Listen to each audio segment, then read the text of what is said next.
This is the playground at Kiwanis Park. It's pretty darn nice.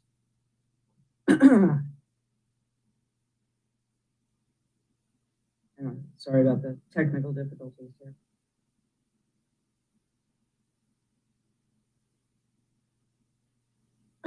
This is the playground that used to be at Lulu Haddon Park. Yeah, that was 2019. Here's a detail from the condition of that park. That? Yeah. Okay, and so one last one. Thank you all for indulging me on this.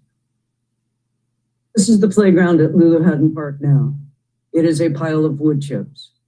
We are going to be talking of flattened wood chips with some of the preliminary grading done here.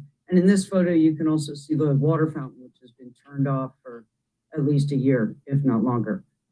So later today, we're going to be talking about equity. And I think a park that already has a pretty darn tootin' nice playground should come later in the hierarchy of needs. Mr. Germain, can I ask, are you I'm urging that contract, since we're just here to approve this goods and services agreement? Yeah, but I'm urging that we table this or put it off. Lulu Haddon Park was supposed to be moved up because Kitsap Lake, was it? The grant was, got caught up in some administrative tangle. And I think purchasing this and showing the people of my district that no matter what, they're always going to be at the bottom of the queue sends a bad message.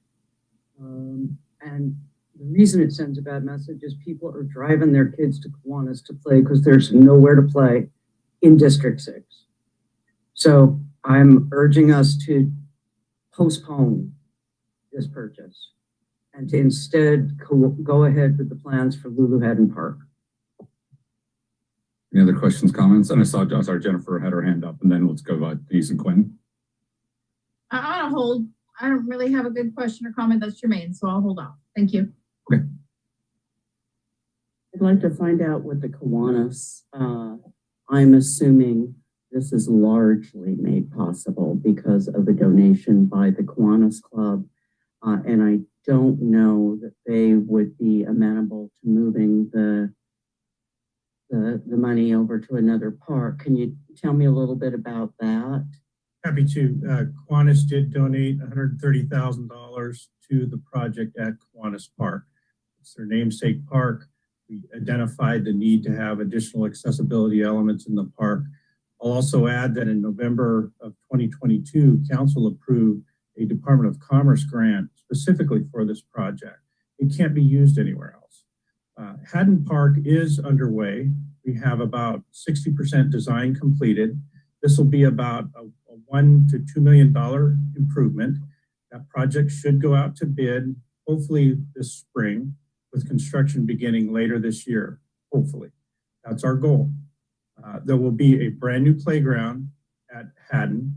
We will have unitary surfacing as well, thanks to a CDBG grant, again, that's specific to Haddon. So that's what we're doing with Haddon right now. Unfortunately, these funds can't be used anywhere else other than Kiwanis Park.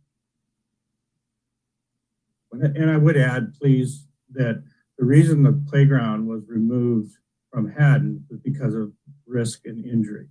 It was well beyond its service life. There, obviously, Councilwoman Mockler has pictures of the dangerous pieces of the equipment. We removed it because of that. Quinn.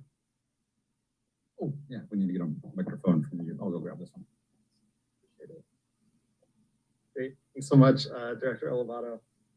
You know, this park is right by my house. You know, the mayor invited me graciously to the acceptance of this award that was so generously donated from Kiwanis. And while I definitely sympathize with District 6 and District 2, right? And we need to start looking at those. I do think making it accessible is a very important goal. And that's obviously what the grant was written for. That's what the donation was meant for. So one, I just want to say thank you from District 4 to Kiwanis and from the Parks Department and the grantors. But of course, I think we should not get into a false argument about, splitting pieces of a pie that aren't shareable. Thanks. All right, yes, Anna.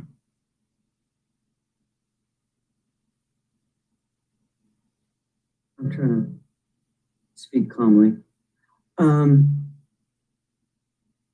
Yes, I too think it's important that Kiwanis be accessible, and there's, I believe, a third park that you're making accessible, Director Elevato.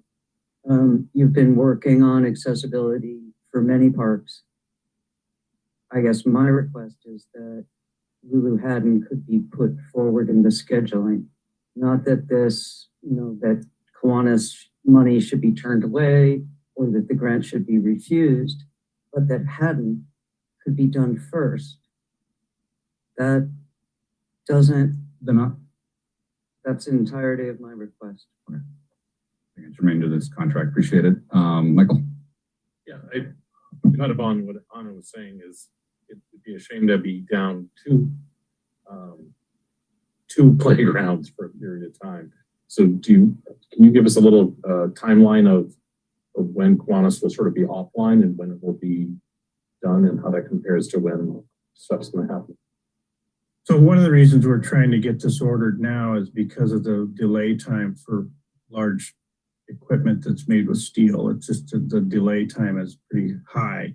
We're trying to get this ordered in the queue before the busy ordering time, which is right now. So we don't have a specific delivery date of the equipment, but I can tell you that we'll try to coordinate demoing the old equipment and getting the new stuff in as closely together as possible. So there isn't that long lag time. It's unfortunate that Haddon is without a playground at this time. We couldn't keep it open. It just wasn't safe. So we had to close it. These projects take sometimes 4, 5, 6 years. Our current challenge with Haddon is that there's an old dump site on site. And during our initial evaluation and test drilling, we found material in the dump site, and currently our grant folks are evaluating what type of historic impact that is. And we had to do an additional archaeological survey for that. And now it's with the Department of Historic Preservation being reviewed as to whether we have to do a special permit or have a plan. We will definitely have to have a plan in place should we find additional material. So we're working as fast as we can to get Haddon online. Haddon wasn't scheduled to be online until next year for construction. Because of the Kitsap Lake delays because of permitting, we've moved Haddon ahead. And so we're thinking we're getting Haddon done earlier than we would have normally. We wish it could happen earlier than later. We're going through the process. We've got steps we have to follow. We have grants available for Haddon. They're dedicated to Haddon. We've got a CDBG grant for Haddon. So those things are all lined up. I wish it could happen faster. That's the speed we're able to work at. Thanks. I appreciate all that extra insight. And I think, I was in Kiwanis today walking. I wasn't on the playground, but I'll just add myself to the pile of, I don't have much of a playground in my district either. And I think that, we are also investing in some of the parks that get the highest use. I've got Forest Ridge Park. There is a swing set and some stuff, but it doesn't get the kind of use that Kiwanis gets. And by making it a beyond accessible playground, I mean, that to me, that's speaking with our values, right? And you kind of brought up equity, but this is, a different type. You're talking a geographic equity, but this is also, accessibility. So anyways, but I just want to say that the department and the administration has work plans, and I feel like we're getting a little micromanaging. I want to keep it germane to this. I think that we can say anything you can do to get Haddon open on time, anything you can get to minimize downtime in playgrounds. But thank you for everything you and your team does. Eric? Yeah, thank you. So first of all, Jeff, congratulations on leveraging $17,000 into a $300,000 project. Once again, Parks paves the way for really making our dollars stretch. So thank you for doing that. My question is kind of down in the details, and I'm hoping you can shed some light on this. The Forever Lawn Playground grass. So I don't know if you guys all remember, about maybe 4 or 5 months ago, there was a story about soccer players and that, and I'm not admitting, I don't know if there's a connection or not, but that rubber, and it's kicking up, and we've got these young soccer players that are coming. Supposedly there's a correlation between that and various cancers, whatever. I don't know if that's true or not, but in my mind, better safe than sorry. Has this got rubber on the base? I saw it has a concrete compacted gravel base. It says gravel base, and this is playground ultra grass. So is this going to kick up rubber stuff? So there's a number of studies that have been done, number of industry, and it's all, there's a study that says this, there's a study that says that. We're using best management practices and determining the best and safest material to put in these playgrounds. One of the things with this grass material is it's designed so that it doesn't have static electricity. And that's related, it's the same way we did with the Evergreen Park grass because of the cochlear implants. And when you have static electricity, it causes those to go goofy in kids that have hearing impairment. So this grass, we will evaluate the infill material. I think that's the rubber. And we will evaluate that to the nth degree and make sure we're putting the safest thing in there. We will come to you when we have all the material, and we did go through that process with the supplier. The supplier has been putting this material in a lot of locations throughout the state of Washington and throughout California, which has some very considerable restrictions on what you can put in. So yes, we've evaluated that. That hasn't been a concern. We can provide more material if you'd like to see that on that information. And a lot of this is going to be the same question you ask us when we come to you with the Pendergast turfing, and we'll do that same due diligence to make sure we're using the safest material possible. Have the rubber stuff. I don't believe this has any infill material, but I'm going to get back to you with exactly what's going in. Okay, thank you. So Denise? I just need to push back a little bit on kind of the tone in which we dismissed Councilwoman Mockler's concern about disparity. And I do see disparity. I certainly see it in my district. You see it in yours. And the problem with this is when people who don't have the negative aspect of the disparity, they often can't see how it ties, why this would trigger. It's park envy. Director Elevato is all it is. It's park envy. We want the children in our district to enjoy the same things. So in the same vein, I've got to be fair and say I want to keep it germane to this contract. And is there a better forum to discuss the prioritization of Parks work? Probably. Yeah. I think that seems to be the broader question. probably until it's fixed. Those of us who see it will bring it up. So probably whenever it's convenient. So that's what advocates do. So pardon me if we were, out of order with this, but it is a study session. President Coughlin? Rails. Yeah, and Jennifer, you want to comment on this item? Yeah, and I'll, Director Elevato, I was just looking through the agreement and, well, not just, I did it earlier today too, but I remember what I was going to ask, which was, I don't recall the timeline for this project. I'm hearing that you want to get this in. You got to get it in because the ordering's happening and there's a backlog on getting steel materials. So do you have an idea of when these materials would arrive? We're hopeful to get the equipment delivered between 6 to 10 weeks. Okay, That's the best they can give us on delivery. right. And there's certainly going to be some demo time. And as I mentioned earlier, our goal is not to tear the old playground out before we have the new one, just because of time reasons. But we'll be doing it internally with our staff doing the removal. And then we have to prep the sub base for the new the unitary surfacing material. That's part of our responsibilities. So that will need to all be done before the carpet can come in and the equipment can be put in. So that's our best guess is we're guessing between 8 to 10 weeks. 8 to 10 weeks until you begin breaking ground at the very least, right? It could be longer if there's a backlog on those materials. And so in the meantime, you're going, okay.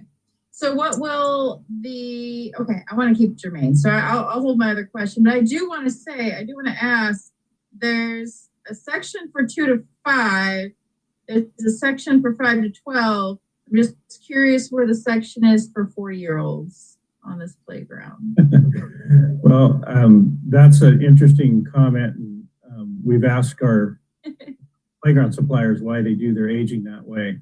But 2 to 5 and 5 to 12, 2 to 5 covers 4-year-olds, but try to keep a 4-year-old off the 5 to 12 playground.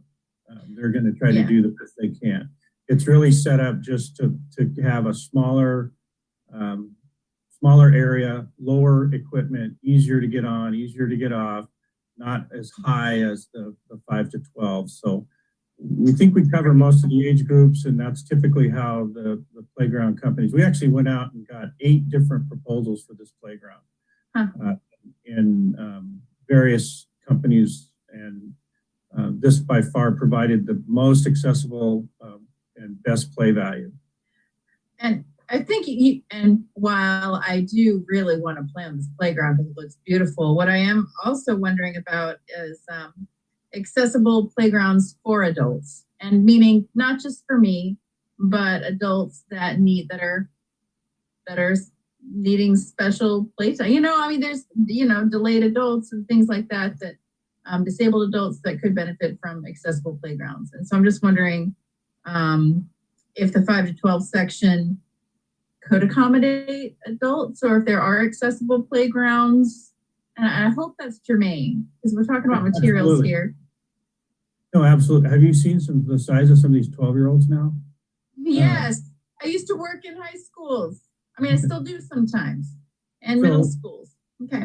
If I could, so the priority for us is to make it accessible. And accessibility doesn't mean just for children to play on the playground. It means that their parents or grandparents who may be disabled, that have wheelchair access or even walker access or use a cane, this is really to help them with that. And although our engineered wood play chips are considered accessible, they're very difficult to roll a wheelchair on or walk in a walker on. So that's one of the reasons we go with this unitary surfacing. So it is designed, I mean, we're not going to kick an adult off the playground. There's no code against that, right? Right. So if you see me playing on there just as a regular adult, you're not going to pick me out. But there is space for adults, who need playtime. Because I just want to make sure that all levels of accessibility are, taken care of in our community. And that's one really great way. I know that you're very mindful of that. I really appreciate the discussion about equity. Thank you, Councilmember Mockler, for bringing that up. If I could add, so we're definitely you're on about equity. Let's see if we can tackle that real quick. And if not, we could put it on other general council business. But what is the mechanism for council to help provide input on prioritizing which parks get addressed and upgraded and so on? Is that the comp plan? Is that, anything else? That's it. It's the Parks, Recreation, and Open Space comp plan. And we're towards the end of our current plan that was approved in 2020 by council. The next iteration we'll begin working on it next year. And that is one way. And I would also say that you can look at our current comp plan and replace Kiwanis Playground with accessible play equipment isn't on our comp plan. So there are times when opportunity come up that we have the ability to do something that we wouldn't normally be able to do. If we were having to come up with funds to do this project, we have too many other projects in the queue that are already obligated, and we're committed to Haddon. We've got a grant for Haddon. We've got 60% design. We're ready to go to bid here very shortly, hopefully, once we get all the requirements done. So that's the goal, is to move this thing forward and have that happen. I would love to see both playgrounds be constructed at the same time if possible. We don't have control of that right now, but we are moving all of these projects forward. The question about, what do you do at Forest Ridge? Well, Forest Ridge is the next big project that we hope to bring into the queue. And then we look at other opportunities as things happen. This opportunity came to us from the Kiwanis Club, and we were able to supplement the 130 that they're supporting with a $160,000 Department of Commerce grant. That's an opportunity. Thank you for clarifying that procedure. So, and I know on our council goals and priorities, one of our top one under environmental stewardship is looking for more sustainable parks, capital improvement funding. So I sorry to cut you off. I really do appreciate your comment and advocacy for your district, because you're right. It's unfortunate. But I want to keep it to this contract here. So my other comment was just going back to the design of this contract. It's fantastic. I see a lot of similar design elements to what's in use at Evergreen. And I can tell you my now 2.25-year-old uses every single one of them, the color wheel, the spinny balls, and I get so many comments from Evergreen of other parents, especially under 5, that there aren't a whole lot of parks that are really, great for under 5 and toddlers. And so seeing the design elements here provides yet another space for that. So that's fantastic for me to see. So let me ask council, since we've talked about this one for this particular contract, does anyone want this on general business? Okay. Yep. Then it'll go on general business, and under other, unless you want to bring up under other general business, if there's more on the feedback. Sure. Director Elevato, when I emailed you back in the fall, you said you were going to have the 60% drawing soon. I was wondering if you could email those to council, please. I don't have them yet, but I will when they come available. Thank you. All right. Thank you so much, Director Elevato. So this will be on general business for next week. Thank you. Watch. All right. Moving along. All right. So that concludes agenda bill item briefings. And now we have 3 other department briefings. So council, each of these I'll kind of, I think, sum up what the action that council needs to take on each of these. I shouldn't say action, I should say basically the feedback that we're giving as a result of these to help folks move forward. So the first item that we have is presentation of mayor salary survey pursuant to BMC section 2.03.10, continuation from our February 22nd study session. And we have Human Resources Charlotte Nelson here to present. And again, quick summary, this is a salary survey that's required by the BMC to be done every 4 years. We talked about it last time. We gave some feedback on some extra number crunching that council appreciated.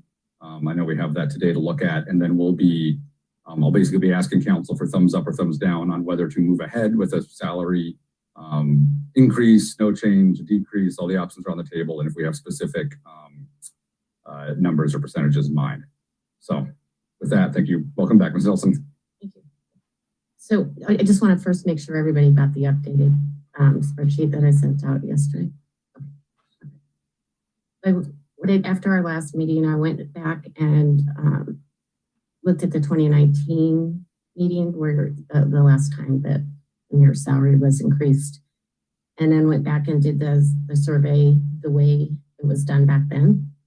And then I also added per council member Younger's request, things like car allowances, for comp, out of the ordinary things. And this is what it looks like. So the average, and it's just using the 3 cities, Mount Vernon, Edmonds, Linwood. And I just want to say Linwood didn't respond. So that was the change that I made. And they, so I don't have any additional compensation for Linwood, like the car allowance or deferred comp. The average came out to be 11,867, and the median is 11,409. Just using Edmonds, Linwood, and Mount Vernon. That puts the mayor at 19.81% below the average and 15.19% below the median. I think that's basically at the NAs, just for you that don't know, is they're not a strong mayor form of government, but they are used as comparables for our negotiations. Perfect. So we have the numbers in front of us, and as we talk through this, I just want to say out loud and encourage to be thinking about the chair, not the person in it, the position for the city going forward. Perfect. So any questions or comments? Start with Anna. Thank you. So I looked at the underlying BMC 2.03.010, and it references several ordinances. And so I looked up the most recent one, and none of them call for any action. The ordinance seems to say that you, or whoever succeeds you in your position, should come to council every 4 years, present this survey, and no action results. So I found that you don't have to make it. You can stay status quo, or you can propose action. Yeah, and so that's what I'll be looking for, is if we have a majority to either say we don't want to take action or we do want to take action, and if we do want to take action, what that looks like. And if we do want to take action, then we'd give some feedback so that a future ordinance could be brought before us, or in a future study so session. even though the BMC and the ordinance call for no action, you're calling for action. Why I'm asking if council wants to take action or not. Yeah. Thank you. All right, Eric, then Quinn. Okay, so if you look at the agenda bill 4 years ago, I'm the one that wrote it, so I might be able to give you a little perspective on all this. The charter says that the city council sets the mayor's salary. Before that ordinance was written, there was a big gap. There was nothing in place that required the council to bring up the mayor's salary. So back in whatever it was, 2018, Charlotte, you can correct me if I'm wrong, but as council president, I decided not looking at the person, but looking at the position. We have a citizens commission on council salary that's appointed by the mayor, and they review our salary. Whether you like your salary or not, they review it and come up with their numbers. The council, per the charter, is supposed to set the mayor's salary, but there was no mechanism in place in our BMC that requires it ever to be brought up. And I thought, silly me, thought maybe I'd future-proof and maybe not have to deal with this, but here I am. Fortunately, I didn't get defeated. A lot of people probably think that as well. I said there needs to be a mechanism in place to put any perceived politics out of it. And so the position at least deserves a review of looking at the salary, but I didn't want put in there that the council had to do anything. I didn't want to hinder the future council by wanting them to look at it, looking in the future. Okay, so here we are in the future. So you're right. The ordinance does not say that we have to use any methodology. And last study session, I suggested what we used last time, which is a logical thing to do. One thing, there was one comment, I think, in the last study session indicating something to the effect that the mayor is the CEO of the city, which, may or may be a good argument. But I also want to remind everyone on the council that this is an elected position, and the mayor, current one set aside, we're not looking at his qualifications or any future mayor's qualifications. To the best of my knowledge, all you have to be is over 18 and a citizen of Bremerton, a resident of Bremerton, I should say. So what you get is what you get, and it's a popularity contest, just like council members do not have any particular qualifications. So I don't believe in particular that the mayor's salary should be set at extremely high level. For example, the top salary in the city because he or she oversees everyone that are department heads, because each one of those department heads arguably work their way up the system. They have professional degrees, they have, bachelor's and master's, and they worked all their way up, similar to what a city manager would do. In general, city managers are all professionals, work their way up the system, belong to organizations, et cetera, et cetera.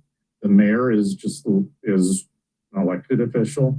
In my opinion, if you're on council or you're the mayor, you're not doing it for the money, you're doing it to serve your community. So now we have this before us. How do we set this? We could look at this, the average, we could do it that way. We could do nothing. Or I sat and looked at this and I thought, well, we are definitely the lowest. We're at 112, 118, 860 with benefits. I wanted to know what that looked like. And then I thought to myself, I can't control the council commission on salary. I was a little perturbed that they threw Bainbridge out for comps. That really upset me. And I believe the reasoning was, Charlotte, you correct me if I'm wrong. Well, that was too high, so we threw it out. Well, okay. So then I thought, okay, there's nothing I can do about that. I have no say. I definitely wasn't going to say anything to the commission on salary because that's not right. I thought, okay, so we have two forms of government. We have the executive and we have the legislative. What would be the fairest procedure? Well, right now, given this date, and I'm not saying we would do this the next council in reviewing this 4 years from now. Right now, I think the fairest thing to do would be to take each one of our salaries and add them up, see what they come up to, which I think is going to be like $120,000, $130,000, and say that should be the mayor's salary. And just do it. Seven council members. I think our salaries is $17,000 for the 6 of us. So 6 times 17 is 102. I think his is like 20. So that's 122, whatever the number is. As long as it's an increase, I'd set it at that. Are those numbers by chance? Yes, it's $124,924.08. There you go. That's my rationale. And I'm comfortable with it. I'm not asking our current mayor if he's comfortable with it. It is what it is. And he shouldn't have any input on it anyways. I don't think he's going to say anything. But to me, that's like, okay, that seems like a fair, no politics in it, no nothing. And it is an increase. And I think it's a deserved increase for the position. So that's my 2 cents. Okay, I'm going to call that proposal number 1 to add up all the council member salaries and that becomes the mayor's salary. Council, any other comments, questions, or proposals to throw out there, and then we'll see if we can converge on one. Jennifer, yes. Okay, so thank you very much, Councilmember Younger, for all the history on that. Very logical. And so we have a very valid point about the professionals, the way they work their way up, and how the mayor doesn't necessarily have any qualifications except to be a voting resident for at least a year, right? And so my question is, do any of these other cities have different qualifications for their mayors than we do? Or is it the same? Over 18, resident of the city. Is it the same? I'll jump in and say I believe so, because I believe that, well, I guess that'd be set by the charter. Attorney, when we go to attorney, Good job. I haven't looked at those cities' charter, but my guess is they're probably very similar. I've never heard of a city with any other qualification. Right. And so is one of our options, one of the actions we can take to form an ad hoc committee to review? I'd say we Yeah, we could, but we're all convened right here. So my personal take would be, I think if we could converge something at the moment, I'd personally prefer that, but I can let Gotcha. him speak. So we're gonna decide the salary and not a separate committee. Like we have a committee that looks at our salary and decides if we get a raise. So is there not, I thought there was a committee out there that looked at that. There's not for mayor. Okay, we are the committee. Gotcha. Okay, so it's not a normal action to take to do an ad hoc with citizens to review in the same way that we are. Okay, we are the review committee. Thank you. That's all. Quinn and Anna, sorry, clarifying or? The mayor appoints the commission, the members of the commission who determine council salaries. We confirm those if I remember right. It hasn't come up in my term. Okay. Quinn. Great, thank you. Thanks so much for this, Charlotte. Just a couple questions. Edmonds, and it looks like Linwood didn't give a lot of information back, but are these all similar forms of government? You said that it's an elected mayor with a council, not. Actually, we're full service, and Okay. Marysville might be full service. I don't actually. I do.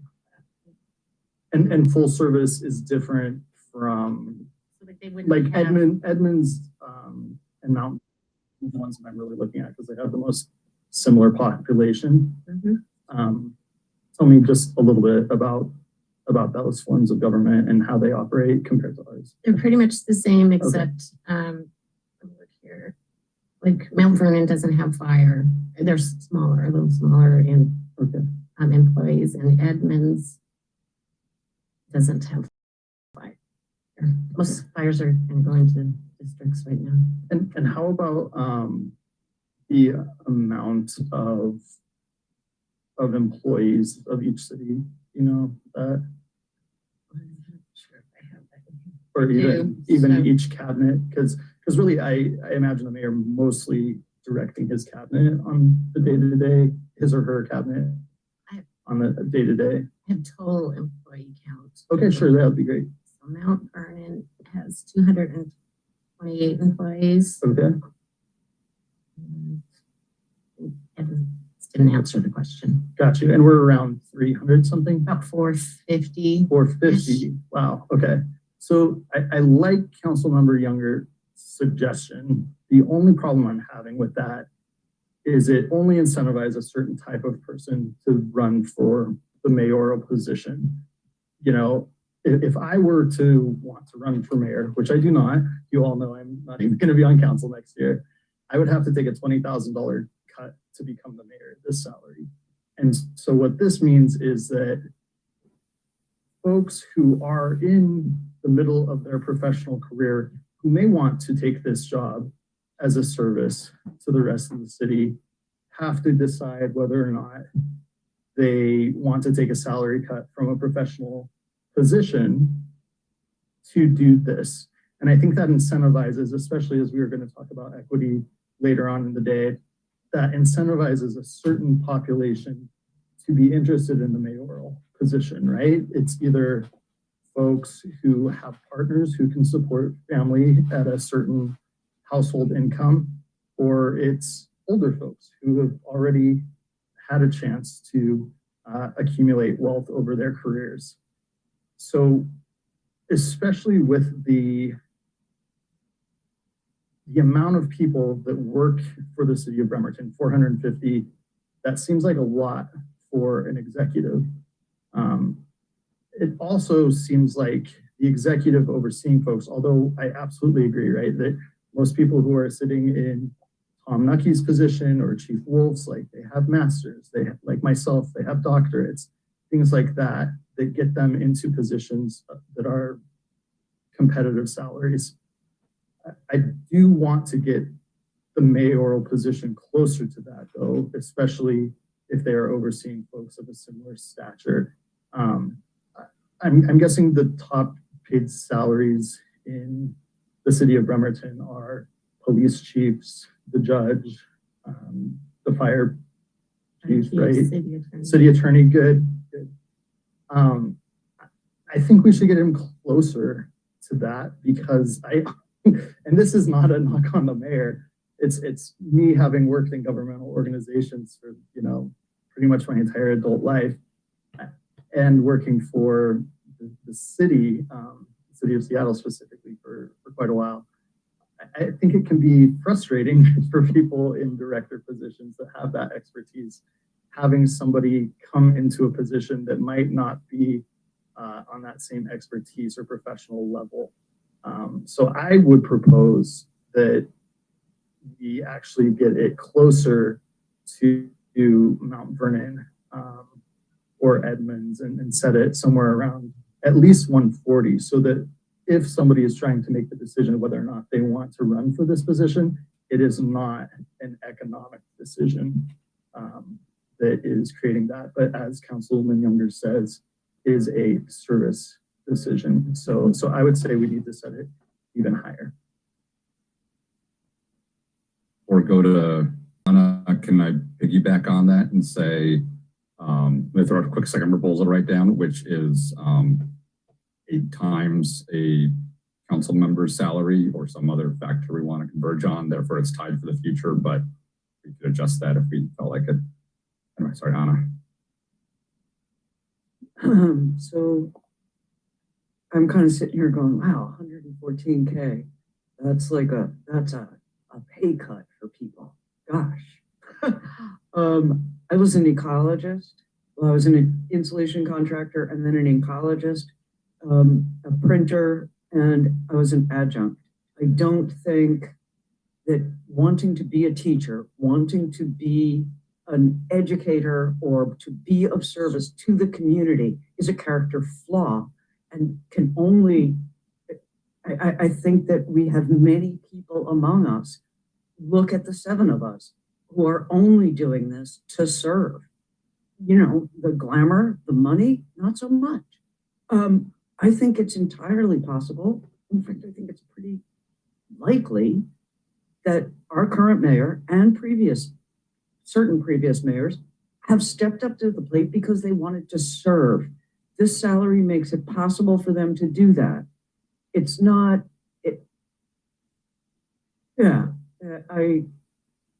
I just don't want to say that the mayor is the CEO. If the mayor were the CEO, I'm trying not to particularize about just this mayor, sorry. There wouldn't be a necessity to go to all the community center events, to go to all of the picnics and the fairs and to open markets and to do all of that. It's to say, I'm here for you. If anybody knows a CEO like that, I myself do not. So I'm quite happy to continue this discussion, but I don't think that a mayor can be equated to a CEO. And I do think that people in service industries in the United States of America are used to receiving less. Look at every public school teacher in Bremerton School District, for example. That was it. That was all I had to say, not a new proposal. Okay. Eric, and then So, Jennifer. Sure. So I think Quinn had a valid point. I'm not going to change my mind though, and I'll explain why. First of all, I think a $6,000 raise, whatever it comes to, is reasonable. If we were going to increase to a higher amount, I would increase it when the term is due, not during the current term. So that would be something that we would do we could increase it by $6,000 now and have the subsequent one be at 134 or 136 for the next election cycle. That's within the realm of possibility. And this council could take care of it. So it's addressed now versus 4 years from now. By the way, the council could address it anytime they want. They can just rewrite the ordinance. So this was just kind of like a placekeeper, you shall, kind of bookmarked it. The other thing is when you get your dollar amounts up to like Marysville territory or Mount Vernon territory, 160, 170, 180. Now you're starting to get into the city manager type salaries. And I want to stay germane to the topic. I have feelings about city manager form of government, and there's a reason, in my opinion, why you have all those NAs for those other cities.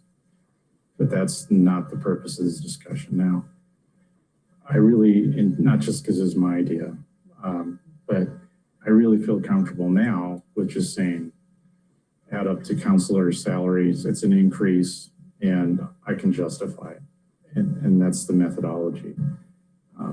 If we want to attract another candidate in 2 years and make a, so I have a problem with that. So if you raise it to 180, that also increases your filing fee to $1,800 as well. You know, and so is that going to handicap for someone from throwing their hat in, whereas before they could do it for $1,120 under the current salary or whatever it is. And the other thing is, when I look at Marysville and Edmonds, and to a lesser extent Mount Vernon, I'm familiar with Mount Vernon quite well. My mother-in-law lives here, and Linwood as well. If you looked at, and I don't have the stats in front of me, but if you looked at the median or the average income in those communities, are considerably higher than Bremerton. So I'm very comfortable with that 124 using our methodology, especially in reflection of our community, not be toned deaf to our community what their average earnings are. But I do think you have a valid point, very valid. And I could that other way, but I just feel comfortable with, okay, we reviewed it.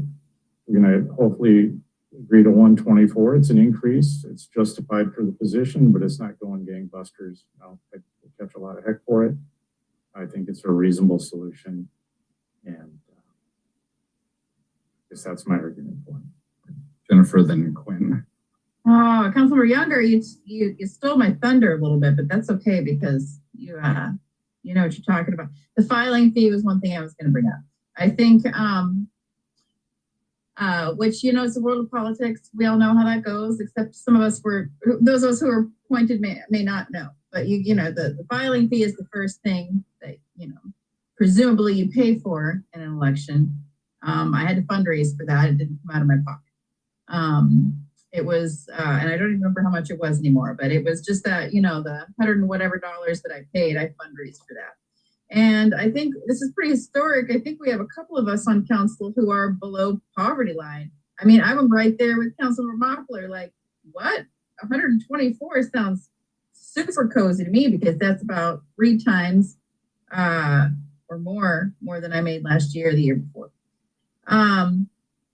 And I just to point out, our median salary, according to census data from 2017 to 2021, is 61,741.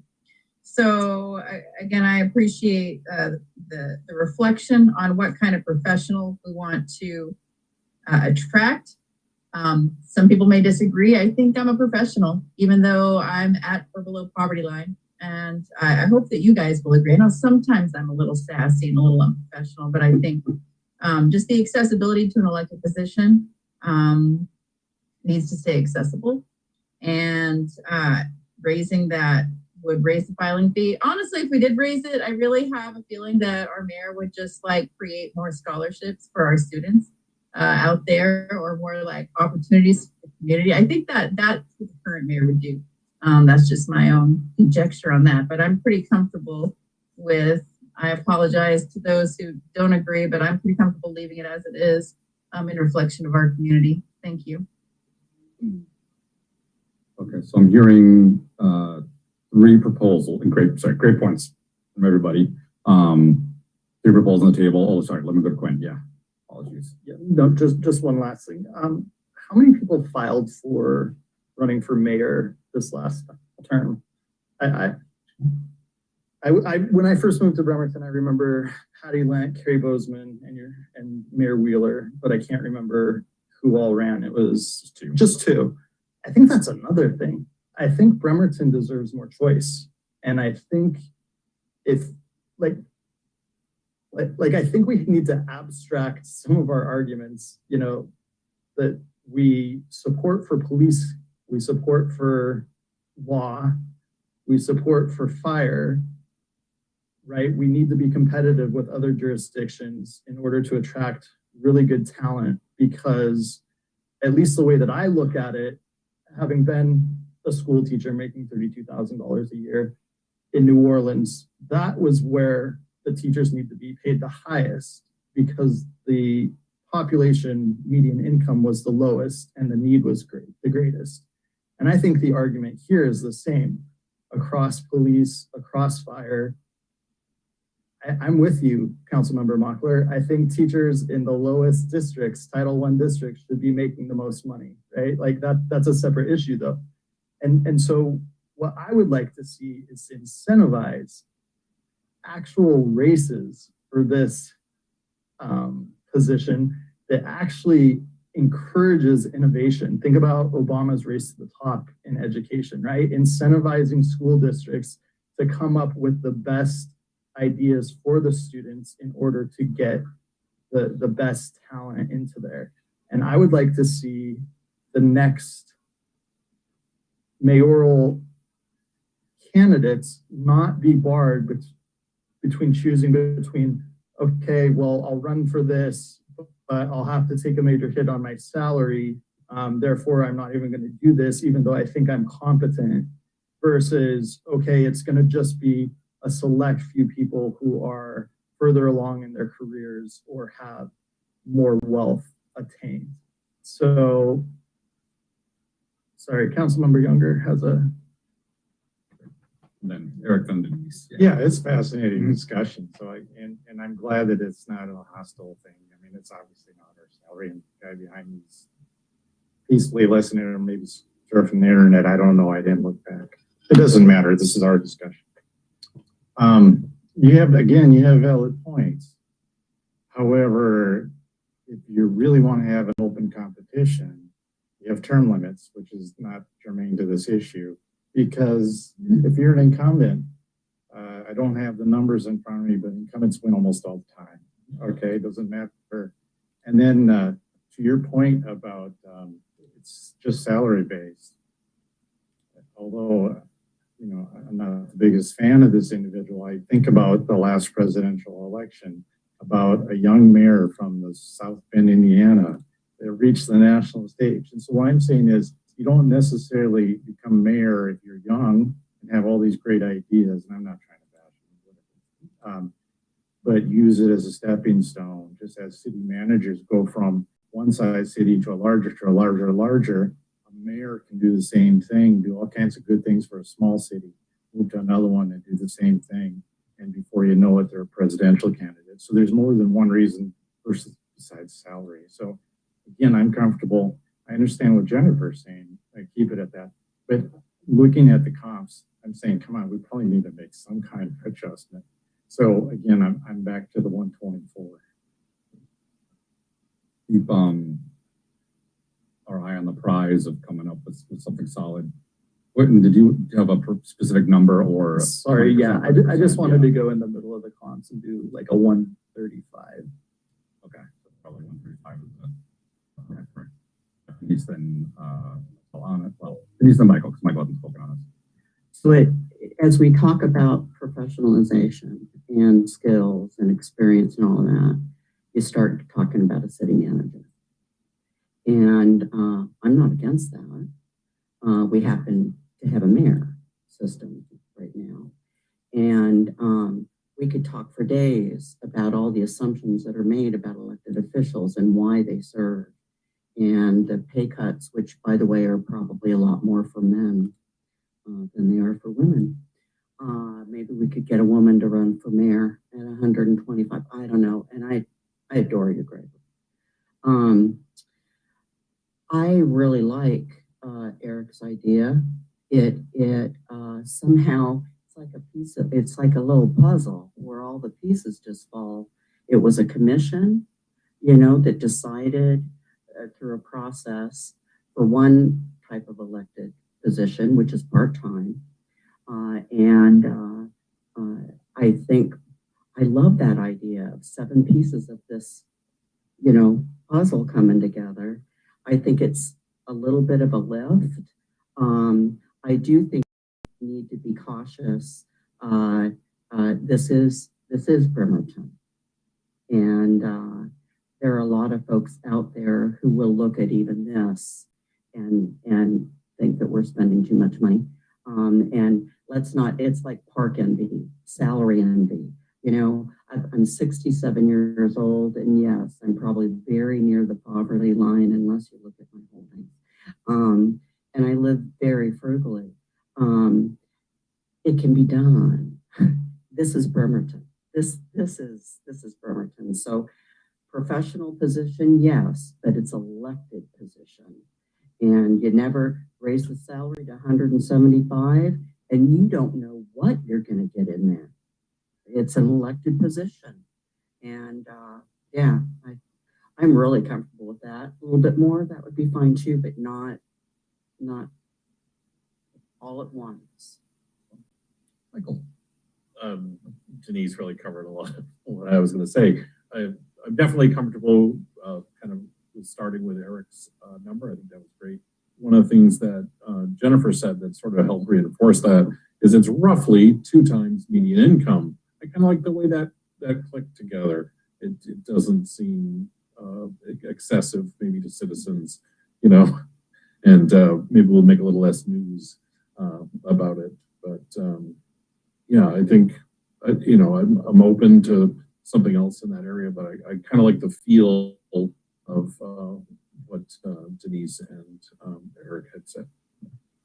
Jennifer, I see your hand up, so 1 second on that as well. Sure.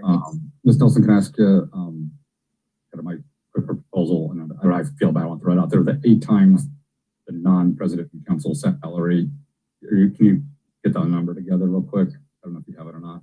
What are we in bracket envelope? We're 17,000 something. $17,071.44 is non 17,741.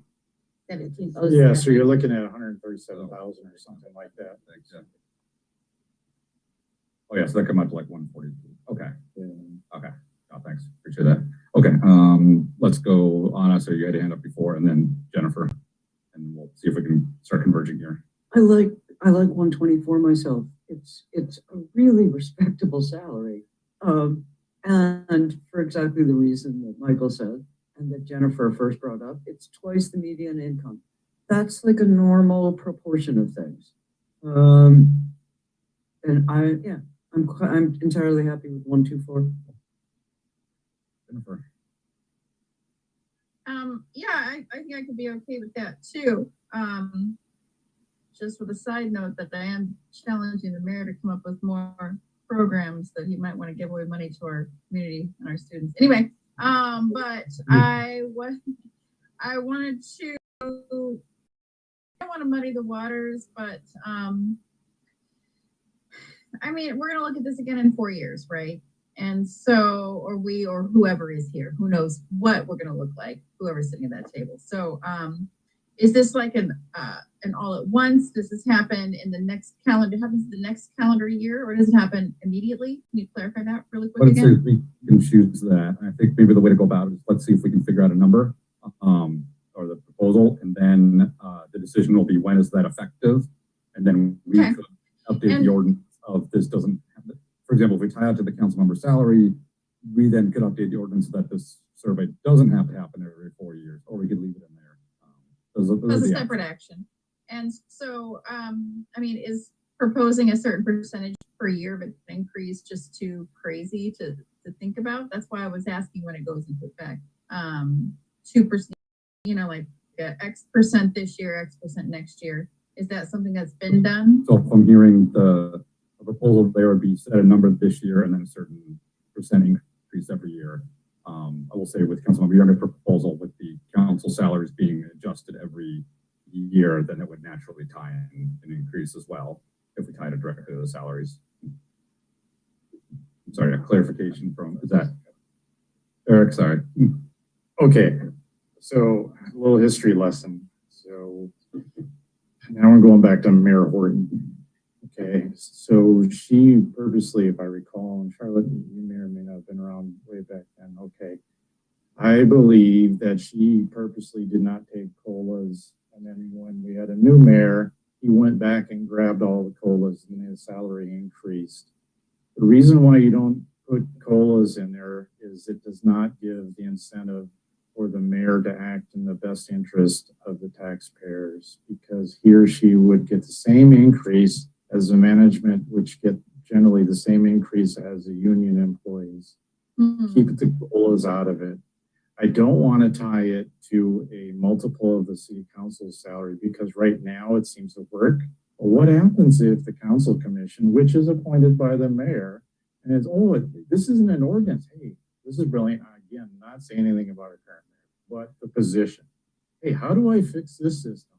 Well, if I give the council $30,000, my salary X amount of dollars, doesn't it? 280 or whatever.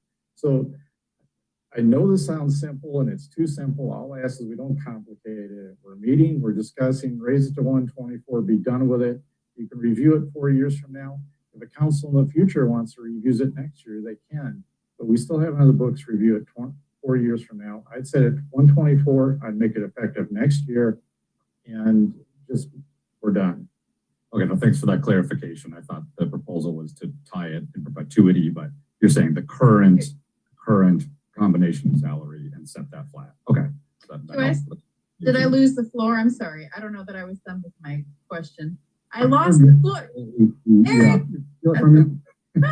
That's okay. He's Let me go to Ms. Nelson because I see a hand up. I just want to make sure, so if we're going to do it effective January 1, 2024, Citizens Commission's meeting within the next month. Are we going to go on their 2022 salary that was set, or their 2023 salary that's set, or their 2024? I just want to make sure. I'm hearing the proposal of right now, which already you said it was 124, 924. So can I just round up to 125? It's an easy number for us to remember. Is that okay with you, Eric? The extra $80. 66. I really like 124, whatever that dollar amount is. I'm just thinking, I got to explain, not that I'm going to have everybody call me up on the phone 1 week from tonight and saying, why did you sit at that? But I just want to be able to explain, this is it. It's equals to the sum of all our salaries as of right now. I'm happy with it. Move on. Okay. So we've got either do nothing, 125, 135, or I'm going to pull my multiple thingy. Perfect. Okay. So then with that said, Jennifer, apologies. You go ahead and finish up, and then Anna, hand up earlier, then Michael, and then let's take a thumbs up or down vote. And okay. Thank you so much. And so double the salary of the median salary from the latest census data. You're saying it's about 125. It's actually would be like 123.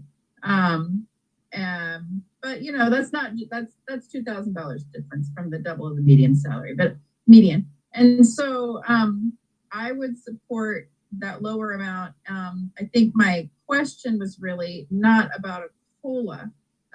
My question was really, if this increase, and so I think that I'll move on. We move on to the next topic.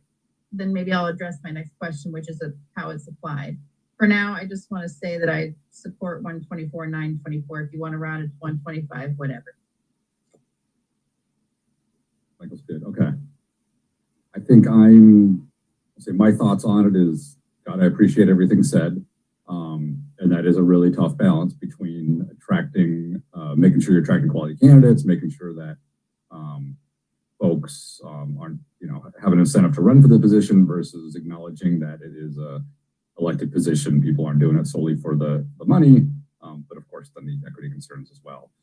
I almost like tying it to council going forward, but I understand the concerns.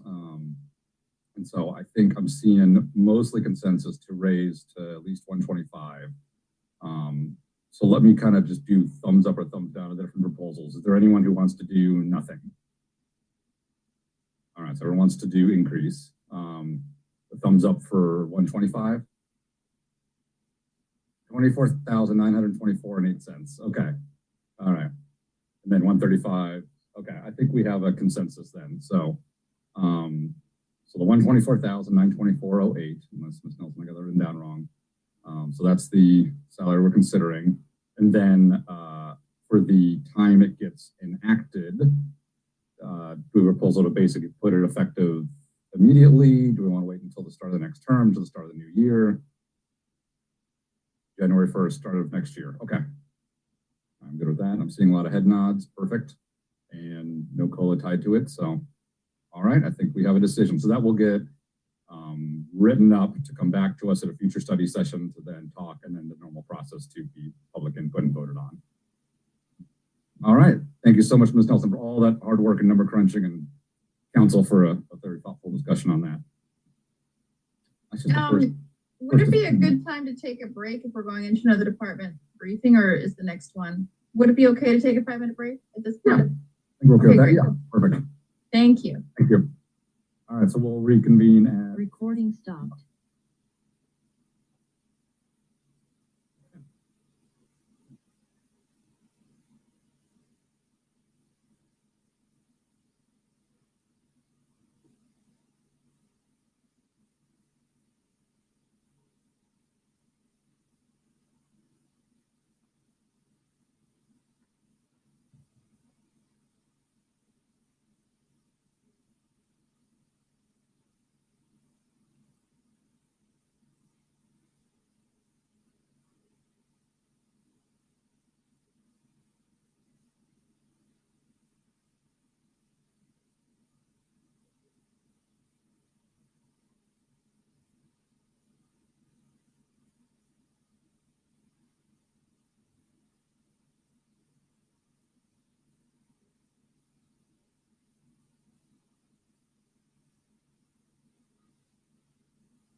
Recording in progress. At 6:30, we're resuming the study session. Next up, we have item B2, discussion on a funding source for public safety staffing. This is continued discussion from the January joint planning session and February 22nd study session. We have welcome Fire Chief Pat McGann and Police Chief Tom Wolf here to present. And council, the ask for this one is after the presentation and then discussion and questions. Basically, if we have a majority of thumbs up that council supports this moving forward to a resolution for us to the council supports this moving forward to the ballot, and as part of that step, we would come to us at another study session in full writing, and then we would actually vote to approve it to the ballot. But we're looking for thumbs up now that we have majority to support it ultimately going to the ballot. Yeah. Mm-hmm.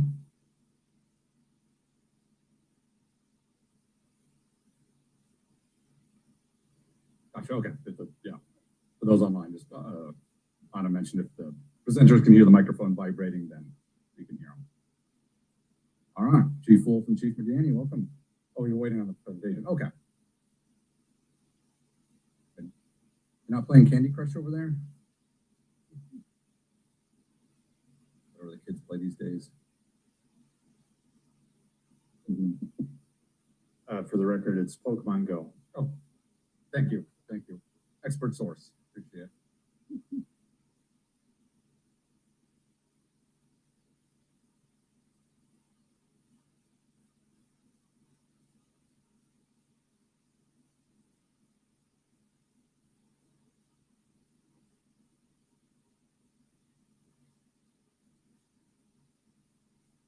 We're waiting on presentation. I was going to make sure council knew.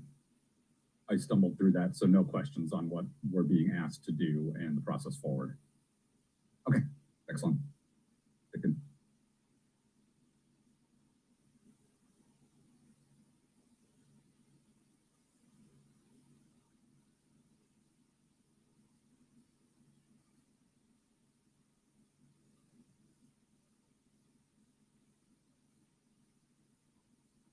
So help me out, Denise. Where do you have this information? I'm looking at my packet. Is it in the new updated packet? Because I downloaded the packet last night. No, I can download it again. So now it's in the packet. Yes. Okay. Yes. All right. Yeah, under B2 still.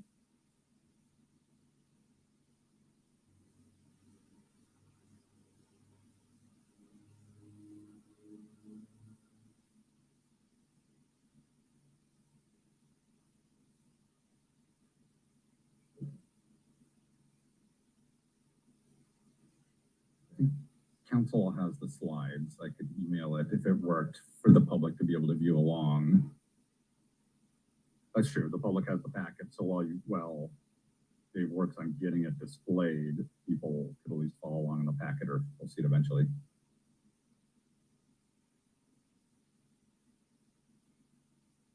Yes.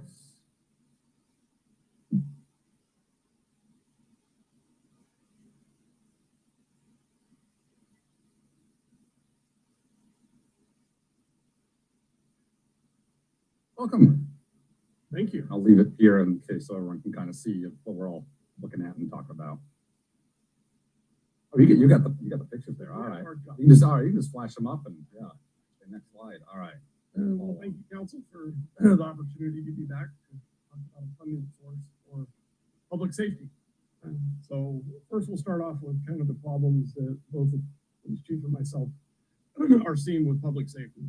First one will be the number of calls per responder. Police and fire, we handle calls differently, but we're seeing an increase per responder, how many calls we're having. The numbers of responders we have to address emergencies, the legal requirements that we have, the WACs, RCWs, and required training, which are tied into the WACs and RCWs, especially for us and law enforcement. The increase in population, we're continuing to grow. We're over 45,000 now. Going to continue with all the growth that is being currently built and the future growth. And then the increase of out of service time for both of those. Everybody knows that Harrison moved to Silverdale, which when the fire department increases our out of service time when things are running normally at St. Michael's between 20 and 35 minutes. Just drive there and get back into the city. If things are not running normal like we saw July, August, and things have definitely improved, but we were seeing out of service times for units of up to 6 hours, which is unacceptable, and the fire chiefs have been trying to deal with it, but they're dealing with issues on their end too. So those things are improving. Same thing with law enforcement. If law enforcement has to have somebody evaluated, they have to take them all the way out to Silverdale and then turn around and go to Port Orchard. So that law enforcement officer is going to be out of service way longer than just running up the hill. So those are the issues that we kind of see that are affecting public safety responses right now. So as we talked about in our at the retreat, and then a couple of weeks ago, staffing proposal. What we're proposing is 17 new FTEs, 8 for police, 9 for fire.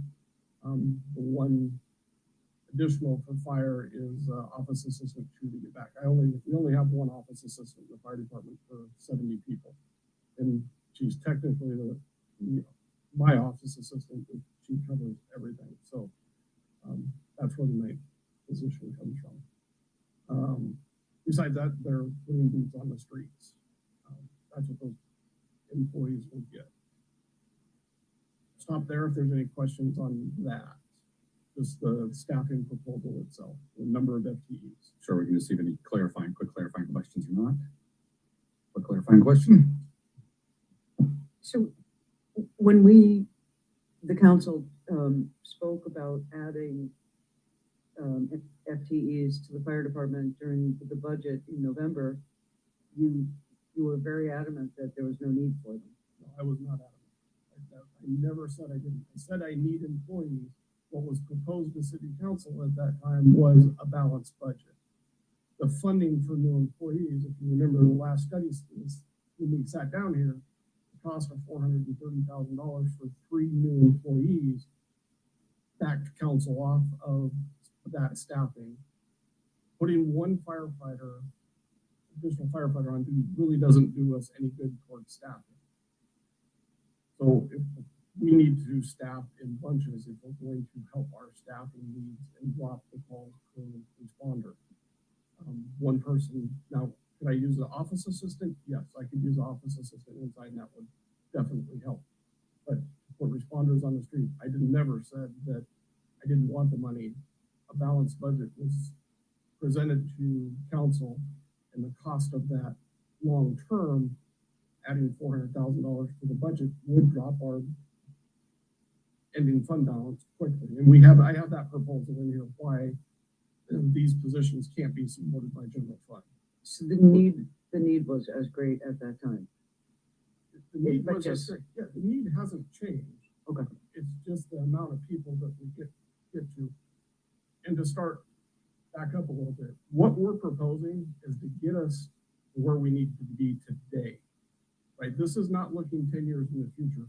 This is what the fire and police departments need to be at staffing wise today. So we're kind of behind the 8 ball. This is trying to get us caught up. Thank you, Chief, for clarifying. You're welcome. Anything else on staffing? Not seeing any, so let's keep going. Thank you. Okay. Well, we gave you the problem to fix.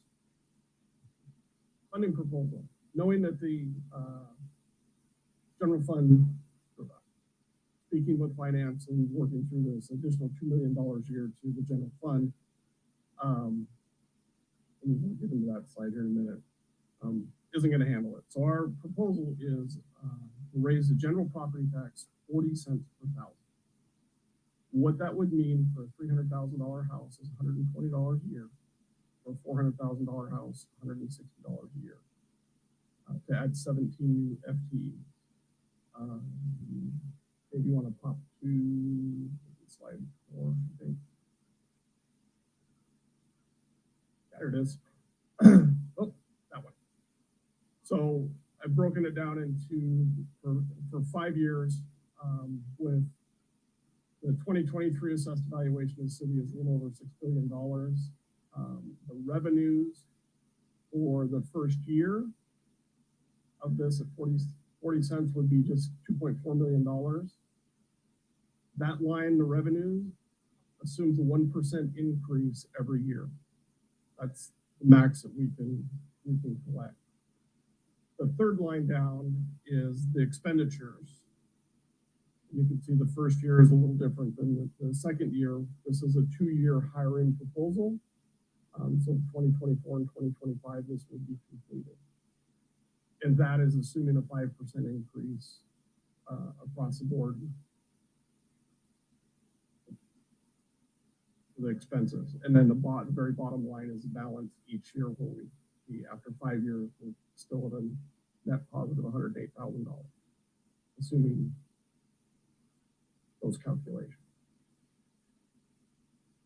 I'll stop there and see if there's any questions on the funding. Sure. Any questions on those numbers? Michael? So these numbers are the proposed numbers Yes. with we're talking a new levy, like a, Yes, to raise the current property tax up Okay. 40 cents a thousand. and are we on our current levy right now? So the What's it city expire? has property taxes. Right. And right now, I think we're $1.48 per thousand on property tax.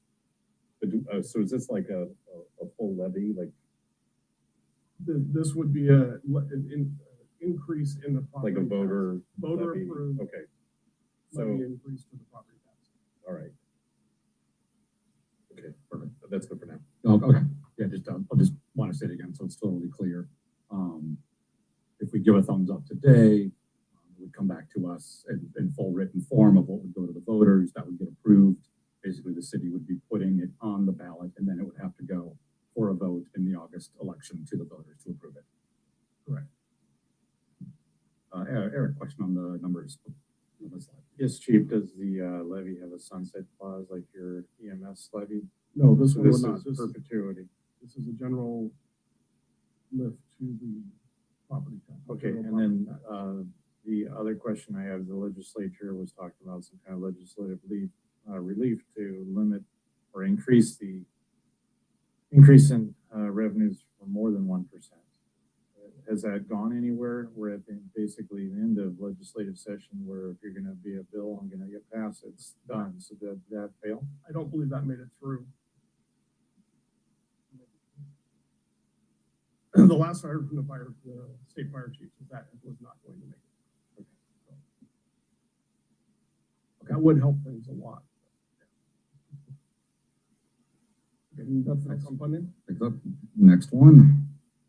The next slide is the general fund, and it just comes directly out of our budget. And if you look at our current, for 2023, our expenditures are $6,000 over our revenues. So that leaves us a fund balance of $10 million approximately by the end of 2023. So you can see if we add $2.2 million to the general fund, that our ending fund balance is going to be depleted rather quickly. Any other questions on general fund? Seeing none, let's keep moving. Next one is just a 10-year overview. This question was asked last time we were here. So this is 2012 to 2023. What our general fund looked like in 2012 was 35 million. In 23, it's up to 51 million. Our city population in 2012 was just over 39,000, and we're up to 45,000. And then the assessed valuation in 2012 was $2.5 billion, and now we're just over 6. So you can see the assessed valuation has grown immensely to where the general fund hasn't. And the limitations on that is the 1% that the city's limited to. That's why now our property tax is fairly low for the city at $1.48, I believe. Any questions on the overview? Perfect. I'm going to hit the part.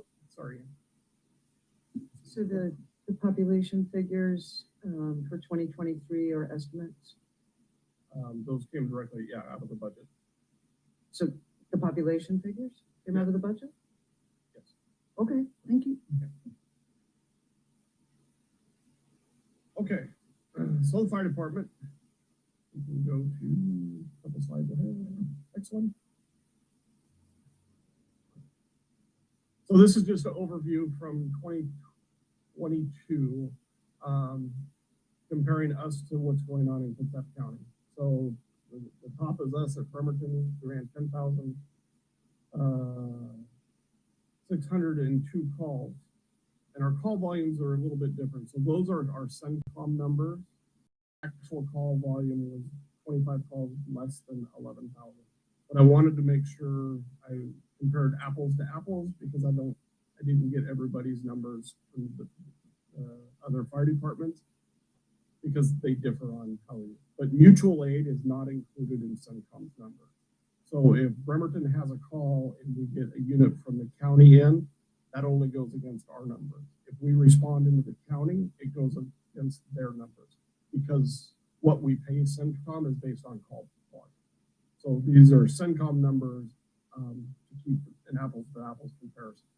So currently we run 14 people on duty and we average 757 calls per person. The next closest is South Kitsap to us, who does run more calls. They have more staffing. They're at 19. Just to put things into perspective, the bottom three is Paulsville Fire Department, Bainbridge Island Fire Department, and North Kitsap Fire Department. They're running just over 10,000 calls, about 200 calls more than we did with 25 people. They average 432 calls per person. So you can see why we're significantly busier than most other jurisdictions. Next thing that affects us is WAC 296-305, and then I got into the 5022. This has to do with fire department operations. Okay, so if somebody's house catches on fire and there's nobody inside, the state law says if we put 2 people inside a building, we have to put 2 people out as safety. Okay, and it's not every 2 that go in, we have to have 2 out. We can have 10 people in, we still have to have 2 people out. And then it gets into rapid intervention teams once we get everybody there. But if we have a known rescue, we pull up to a house, you say, my loved one's inside. State law still says I have to have 1 person outside. I can send 2 in, but I still have to have 1 person outside. The problem with that is both our engine companies, Station 2 and Station 3, we only run 2 people on those. Now there is a paramedic unit that, if they're both in the station, run tandem. But with 11,000 calls and our increased transport times to the hospital in Mountain, they're not together a lot. So this law puts our company officers in a very, very bad position. And it's not a new law. This law has been there for a long time. It's not the first discussion that has been had with the city council over this law. It just is the issue that we are. So technically, by this law, if we could make a known rescue, our company officers cannot by state law. I'm going to tell you right now, that's not the decision they're going to make. But it puts them in a really bad position because if something goes bad, there's nothing protecting them.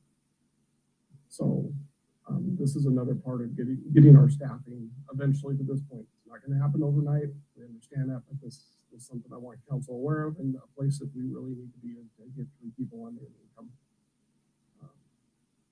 I believe that is it for the fire department, unless anybody has any questions. Not seeing any on those, so keep moving. Oh, sorry, Anna, yes. So this is the basis of needing clusters of people. Yes, correct. So just as a quick overview, our fire department runs 24 hours, 7 days a week, just like the police department. We have 3 shifts, A shift, B shift, and C shift. Currently, we have 19 people per shift with a minimum staffing of 14, which sounds great, right? We have 5 extra bodies, but we're allowed 2 people on vacation and 3 people on Kelly Day. So we're always at a minimum.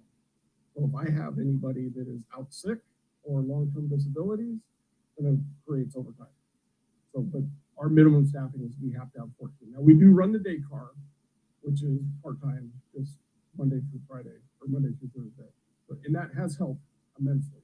It would really help. And this proposal would get that full-time, fully functional. Follow up? I can flush it out. My God. So one of the things that would happen by you having sufficient FTEs is that you perhaps would be able to reduce overtime. Well, Theoretically possible. That's a loaded question. So Is it? I'm sorry. The city, we have always kind of balanced that we don't what we consider overstaffing. I don't have 25 people on staff to run 14, right? So we run that minimum staffing, and that's why our overtime budget is what it is, and it's higher than probably which. But to lower that, we would have to increase staff. So this would really, our proposal would take us to 16, which would put Medic 4 in service per shift, and it would really put 22 people. Once we get it hired, 22 people on duty. So we're not going to be at that we won't be at that overstaff. We'll still be running those minimums because now we have more people on Kelly Day and on vacation. Jennifer. Thank you, Kenny. Okay, so when, and this is a question for maybe for Mike Riley, but when would be the soonest that the money would be recouped from the property taxes? When does that start to come in to the budget? That money would start if it passed this year, we would start collecting in 2024. So property taxes are collected twice a year, but the collection would be in 2024. So Okay. if this passed, and I believe the chief's in the same boat, if this passed, we would start our hiring practice ready to have employees start by the first of the year because it takes a long time to get them up and running. It does, and to my point, yeah, to that point, so basically the money would be there before you would even have the staffing available because, right, it takes a year to onboard a fire, paramedic, EMT. It takes us about 7 months, but you got to remember, once we hire them, we're paying them. Okay, that's true. So, they don't want to come to work for free for some reason. Oh, what? So yeah. So as soon as we hire them, we will be paying them, but they won't be counting as staffing for about 7 months. So realistically, we're looking at by the time we get it all, if everything passes, and this is for the fire department, if we pass and we start the hiring process, remember we're only hiring 5 the first year and then 4 the next year. So we're looking at probably the fourth quarter of 2025 that we will reap the benefits. So the longer we go, right, the longer we wait to do this, it just continues to compound it. So by the fourth quarter of 2025, we would have all staff that this proposal brings forward up and running. That doesn't include anybody that retires or anything like that. So your staffing needs are 5 for 2024. I mean, yeah, this is in the proposal. 5 in 2024 and 4 in 2025. Am I understanding that correctly? That is correct. Okay. So I think that's all the questions I have for now. Thank you. All right, move on to police. Okay, next slide, please.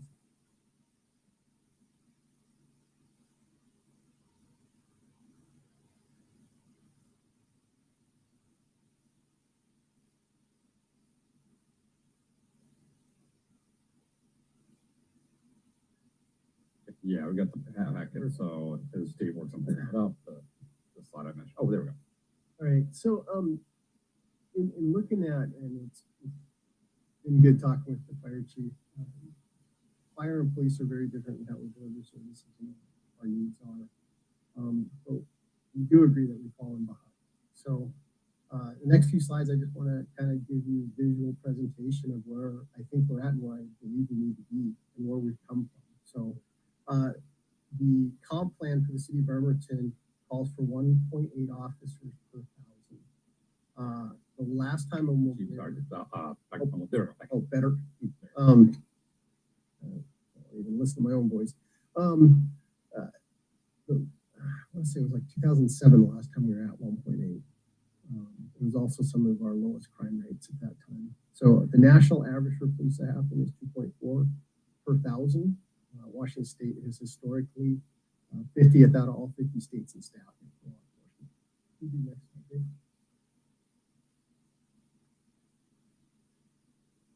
So just kind of a side-by-side comparison. In 2007, we had 35,000 residents. We were staffed with 66 officers, or 1.8. Today, we're staffed, we are allowed 64 officers. I'm currently 8 below that, trying to get to that 64 mark. And we're at 45,000 residents. So that's 1.4 officers per thousand. Actual active officers were about a 1. So, next slide. And council, if you have questions on anything, please interrupt me. Okay, we'll go, Jennifer, you have your hand up on these slides. I have perpetual questions, but if that was just an accident, I'll go ahead and lower my hand for now. Okay. That's good. The best estimate we have for 2036 is 53K. And whether it's that number or not, it's lower. What I want to point out to you is the numbers I'm throwing at you are minimum, just to get to a minimum. At 1.4 officers, kind of what we're currently doing, we'd still need 74 officers. So we've fallen way behind. Next slide. Kind of to give you a personnel update, I'll direct you to kind of in the bottom right-hand corner. In the last 3 years, we've had 28 leadership positions filled and 31 new hires in 2 years. That's a huge turnover. You have a very new department, a lot of training.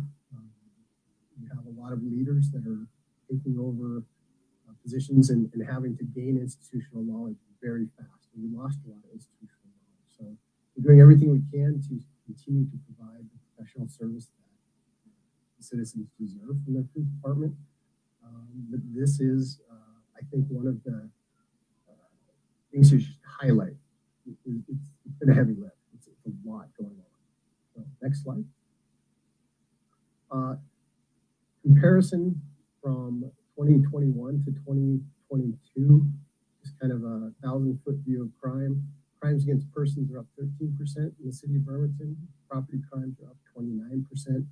And society crimes are up 50%. Society crimes, everyone's going to ask, what's society crime? So I thought I'll give you the Webster's definition. It's crimes against society, gambling, prostitution, drug violations. They typically are certain types of crimes that are considered victimless, but for the uniform crime reporting for the FBI, we have to title it something. So those fall under that. So those are up. Next slide. Right now, your police response is the only on-street response for behavioral health issues. So in other words, when your constituents see someone acting strangely or violently or talking to themselves or laying on the sidewalk, sleeping, they think they're dead, you're it. No one from KMH is going out and helping or assisting these people. It's our officers, and then some days of the week we have navigators that help with that. We have to use time and distance more, plus more resources. We've changed how we deliver law enforcement services in the state of Washington. It's not a bad thing. It leads to good outcomes, but those outcomes take a lot longer. So in 2007, you could send 1, maybe 2 officers to an issue. Now we're sending 3, 4, or even more, and even waiting for even more resources. And then sometimes the answer is we're going to wait. We might stand off and talk to a person for an hour, 2 hours, or longer, which no one's going to calls while that's going on. That's the priority at that time. So we are not deep enough to continue. So citizens will get less of a response. Our opioid crisis is at an all-time high. The city of Seattle just released some numbers showing that the number of opioid deaths was the highest it's ever been in 2022. And by April of this year, they predict they will surpass 2022. That's a crisis. And we're seeing that here just as well. As you know, we're a neighborhood. Drug laws in Washington place the burden on local government. We've talked a little bit about that. And then if the legislature comes through, it will be at a misdemeanor level. That will put a burden on our court and state level dealing with drug crimes. Let's see. Most of our issues that cross over out here are behavioral health and drug issues that kind of touch with most of our crime issues. For navigators or for fire to respond, we can't send an EMT to deal with someone that's violent. Please go to that first. So we have to partner together. Many times they will come, people that are grossly out of control. They'll help us using ketamine to calm people and get them safe into the hospital. And that's probably one of the safest outcomes we found, and we don't have bad outcomes that way. The other thing too is the way Bremerton is evolving and growing.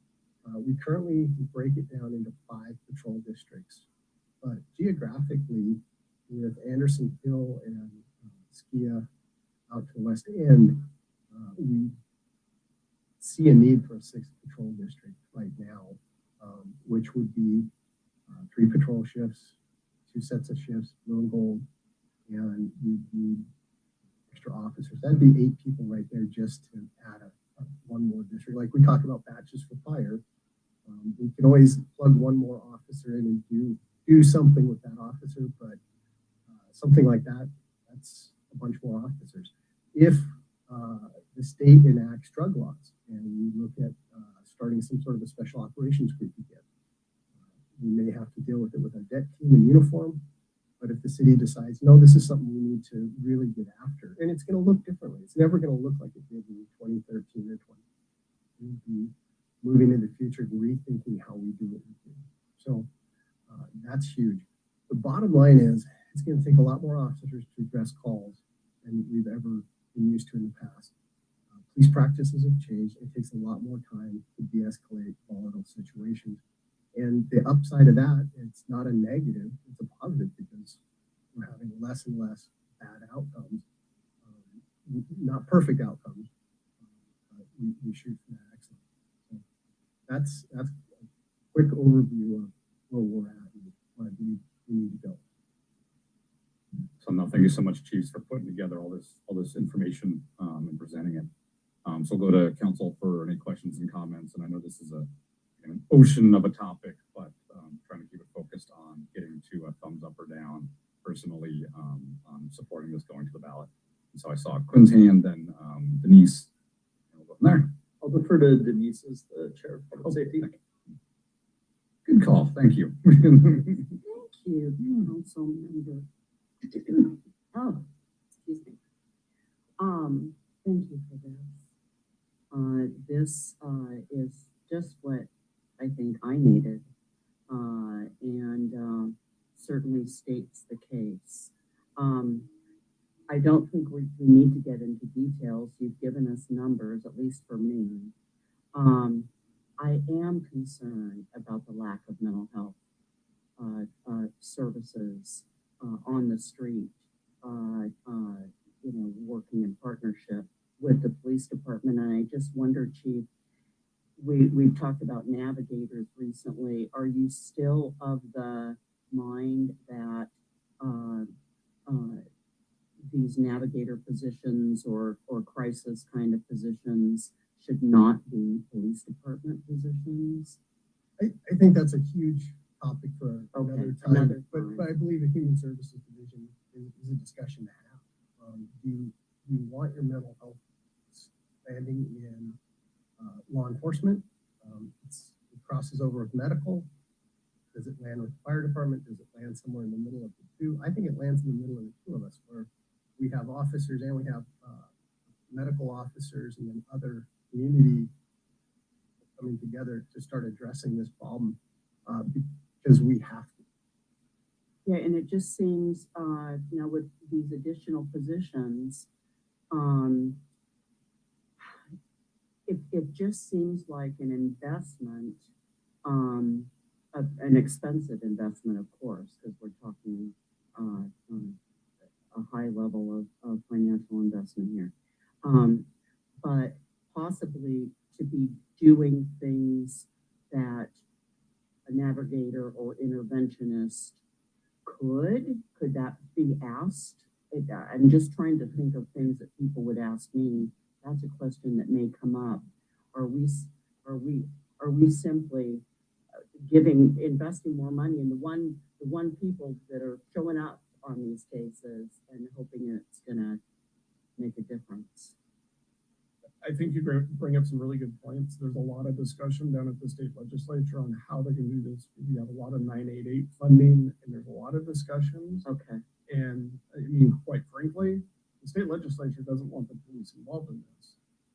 Unfortunately, that's not the way things work, right? I mean, they're going to throw out a lot of this, and they're going to try to throw some money at it, but it's not going to take care of the problem, because people are calling 911. Even with the 988 system that they have in place right now, there's got to be a balance there, because somebody in crisis, you're relying on somebody that doesn't necessarily practice from a dispatch center that's not here, right? I mean, they've got the dispatch center for 988, and things are going to be lost, but it really becomes down to the 911 call.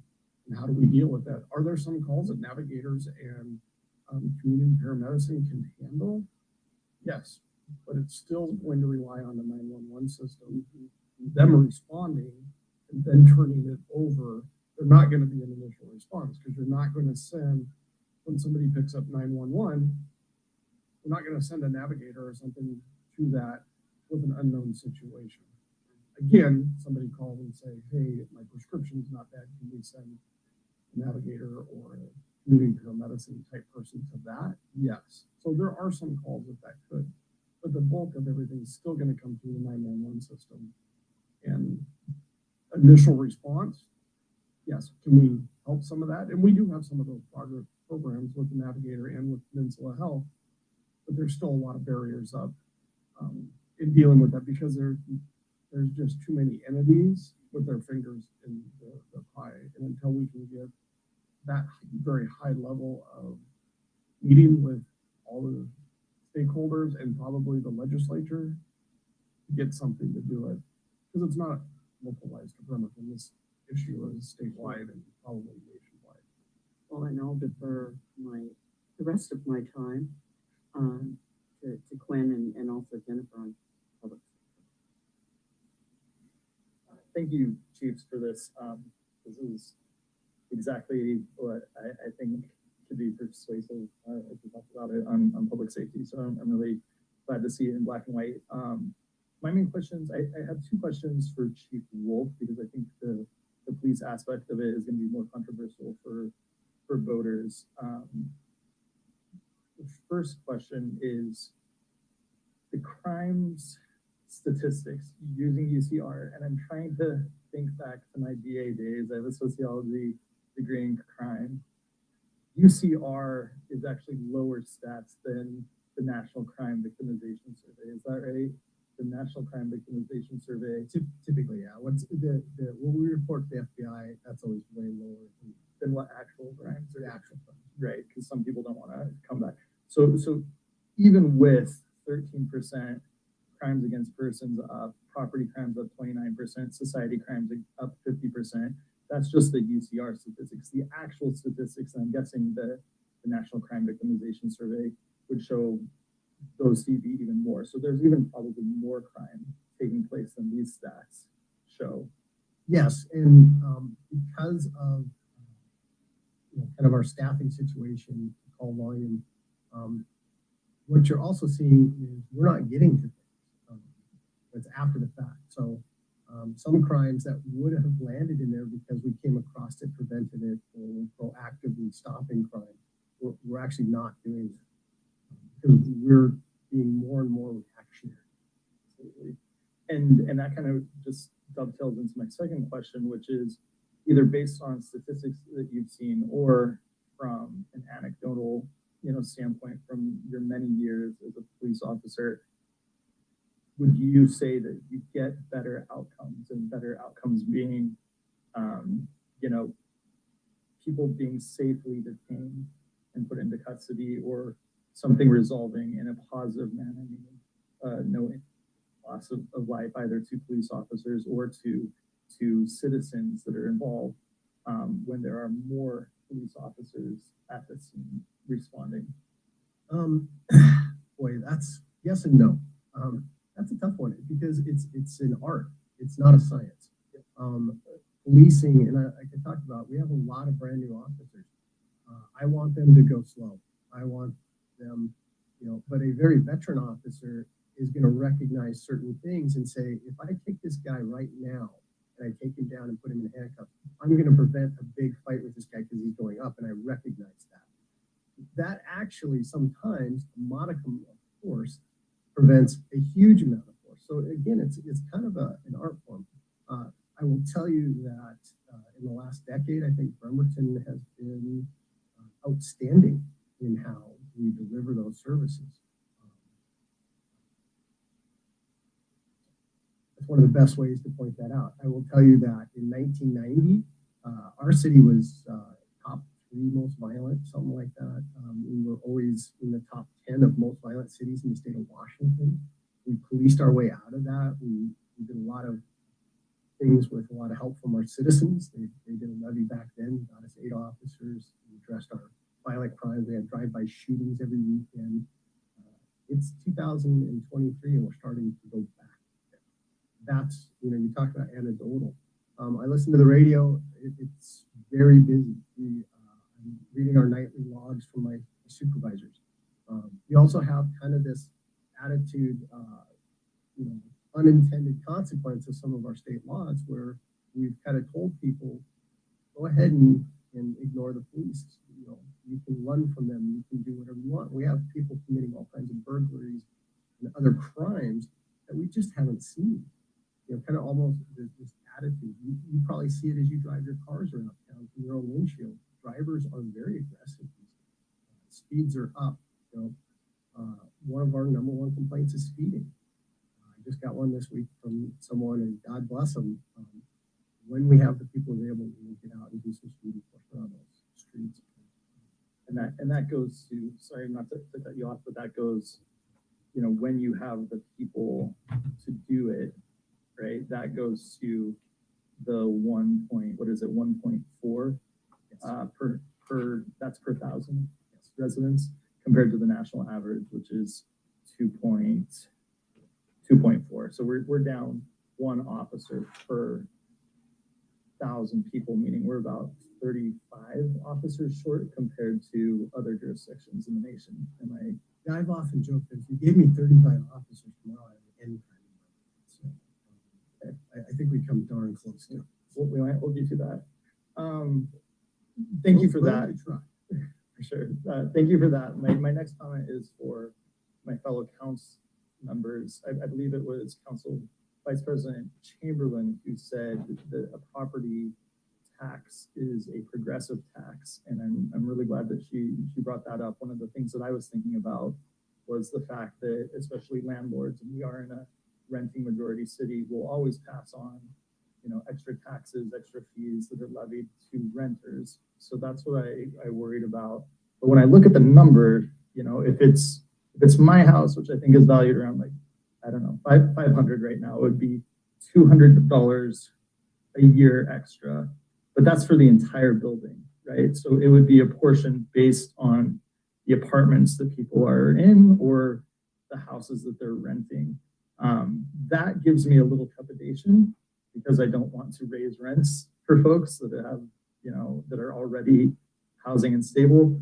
But I'm very confident to be able to put a thumbs up to move this forward because this is something that needs to be approved by the voters. So it's not actually us making that decision. I see the need. I think you guys made an excellent case for the need, both statistically and anecdotally. And I think we should move forward and get this on the ballot. you. Jennifer? Thank you. This is going to be a lively discussion, and y'all have really come to us. And something that I appreciate is, even though there was, and I'm not trying to call anybody out, but it's just what was kind of said that at our public safety committee meeting that, well, you have the votes, so I don't think you even need to have a presentation. But thank you for bringing a presentation. This way, you're getting ready for voters and so on. Council, and I sent for your review 4 articles for you to review this week for consideration. 2 are on regressive taxation, and the other 2 are about what happens when you expand police funding. And I believe the chiefs are copied on that as well as the mayor. So, I mean, I'm on the fence about increasing police funding for a variety of reasons, but if it's done right, then it can have an opportunity to decrease crime. And one of the articles, the NPR article, shows that if you put your police force towards solving serious crimes rather than patrolling, for instance, and I think Chief Wolf, you can say this is true, that if you have more detectives, for instance, who are solving those crimes, which is one of your asks for staffing, that's the greatest need right now, is solving these serious crimes, not necessarily patrolling streets. Am I correct in that assumption? Yeah, it's twofold. As you know, we have a directed enforcement team, and what we've seen in the past with bike patrols, what we saw with Special Operations Group, is officers untied from 911 calls, patrolling, and just responding to 911 and driven by that 911 call volume. They actually can solve community problems. They're in the community, they're interacting with the community, and that's a positive. Now, again, we're talking about Bremerton. We're not talking about San Antonio or LA or where some of these articles come from, where they have a lot of really bad outcomes. And when I talk to our community, I talk in our community meetings when we have our PAC meetings, people bring up problems, and I ask them, where did that happen? Well, it happened in Louisiana. It happened in Baton Rouge. It happened here. It happened there. Well, what happened in Bremerton? And almost every time they looked at me and said, oh, we love you guys. Well, okay, then let's keep it home and talk about what's going on here. I think a lot of times we let national narratives spill into our local, and I don't think that's a problem going on here. I think you have a very excellent police department, and why I bring this to you and to the voters is let's keep that going. Thank you. How many detectives are proposed to be added with your its increase of I'm so sorry. How many? This is the question I ask every single time, and I write it down, but I'm a little confused. So 9 for fire and 8 for police. Is that right? We're asking for 8 positions for the police department, and full disclosure, by 2024 or 2025, the needs of the city could change dramatically to the point where I need all of those as detectives, or I need them all as patrolmen just to cover shifts. Okay. I don't know. So the goal is to bolster our detective division so we can start working property crimes and removing some of the prolific burglars and car thieves that we have. Yeah. And the patrolling is done strictly by 911 calls. That's something I got from you. So I want to, set aside the issues of the claims of defunding police. I don't want to be accused of a, defunder, being a defunder, because in fact, police funding is increased. And just because you increase police funding doesn't mean that crime decreases. It's all about the practices, the best practices in the police department itself. So I'm going to set that aside. But what I really, really want to focus on, council, or to everybody, is the fact is the regressive taxation. And I just have a really hard time accepting a bid for a regressive tax. And I mean, $200 is an electric bill, $200, $180 is like, a gas bill in the winter. And I'm not just talking about renters, I'm talking about people who are homeowners and struggling to stay homeowners because property taxes have increased so much over the years, you know? And those of you who own homes, you know it, you see it. And so I just have a hard time, and we're tied, and I know we're tied. I mean, our Constitution, has tied us so that municipalities feel like they have to implement these regressive taxation systems. One point I want to make is I'm concerned about lumping these together because we have a hard time recruiting police officers anyway. You're losing police officers, and so I'm just concerned that this property tax increase to gain more police officers is a moot point if we don't have people there to apply.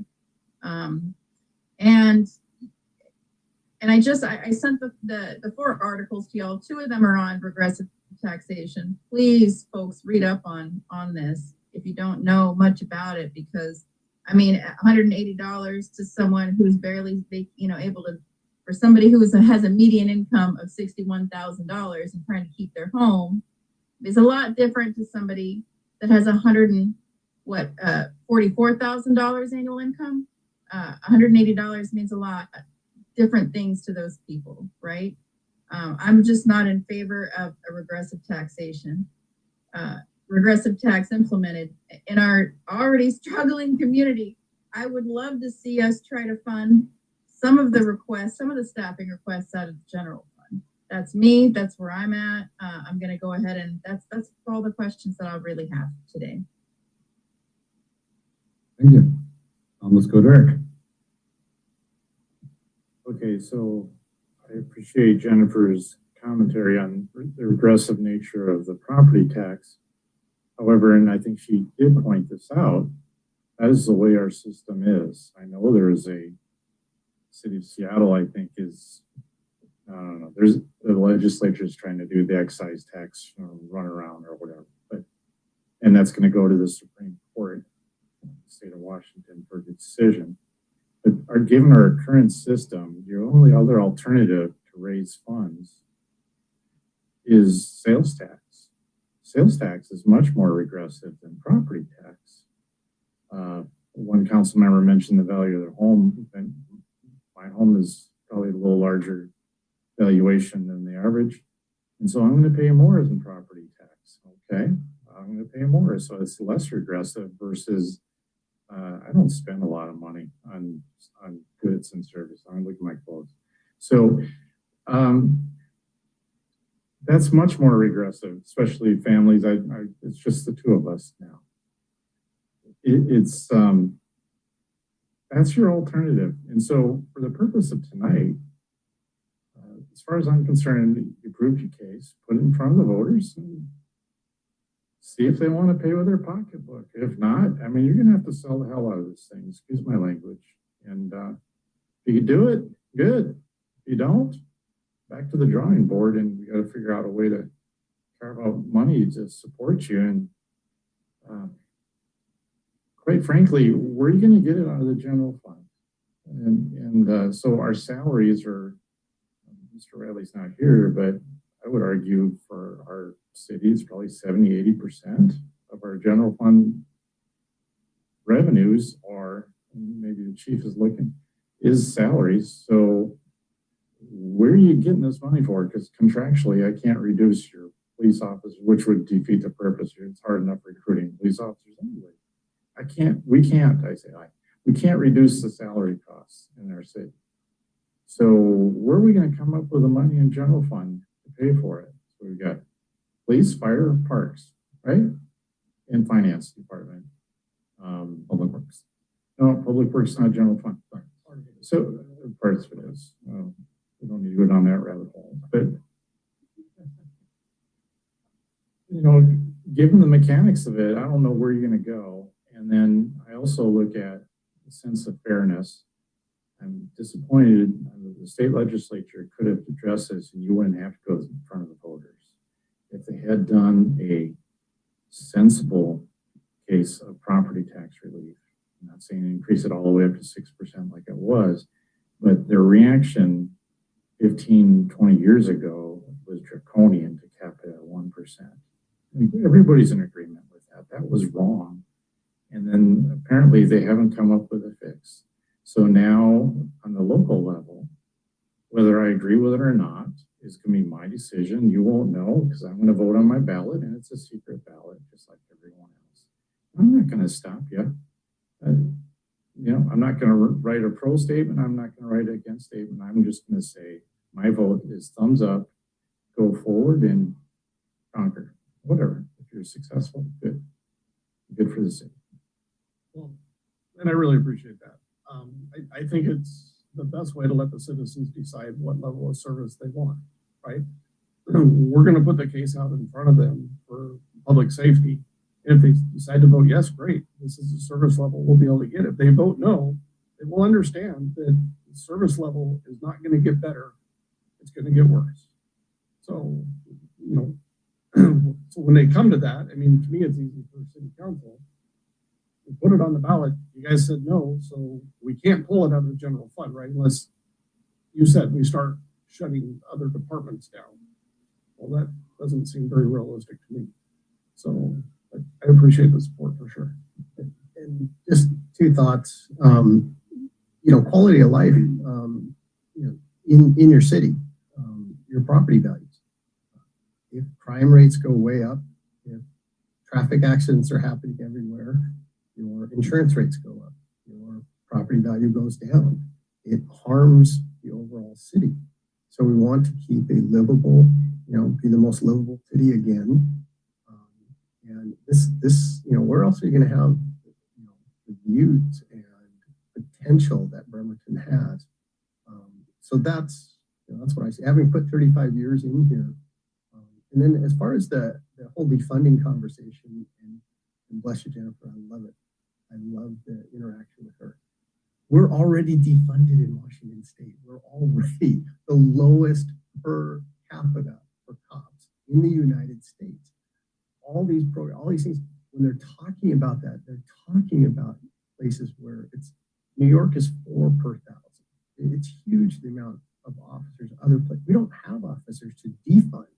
We're at bare minimum. We're barely holding the line now. That's my point. So I think I'm seeing we're heading towards at least a majority. So I want to keep this, brief, but if you want to, and then Anna, you have a comment or a question. So Chief, and then I just wanted to address one thing that Councilmember Chamberlain said was, why run it together? Well, one, running 2 separate ballot measures for the citizens is going to cost twice as much.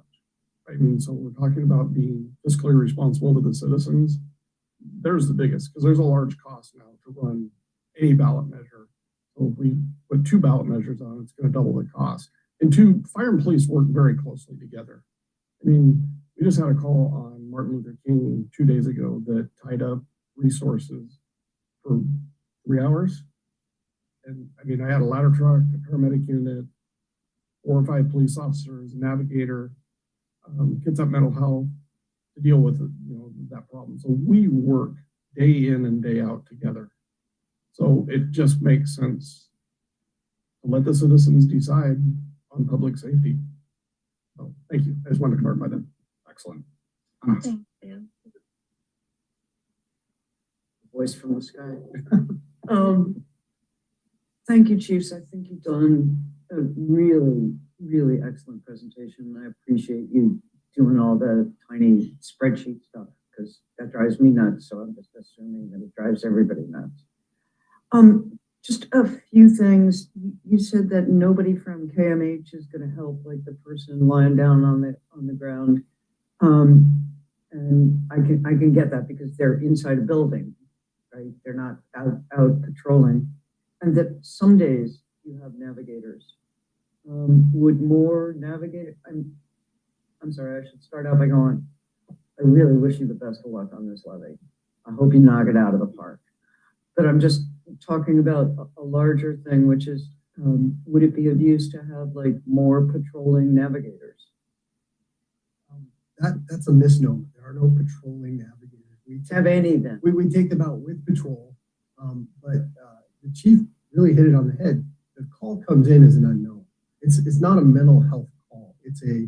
something is going on and an officer goes, so a lot of times it's a medical call. No, I get But that. an officer goes there ahead of time. My point to you with our numbers and everything is you need this many officers just to provide the public safety services of the police department right now. I get that. You're not going to improve that with navigators. Let me try to go back again, because you were talking about how you, at this time you're really almost all the time in a reactive mode, and that there wasn't the time to go out and do patrolling. Well, we have places in Bremerton where strolling or patrolling mental health professionals might well be of use, and to do exactly what you said, to stop a situation before it becomes a situation. So I was wondering if you have contemplated that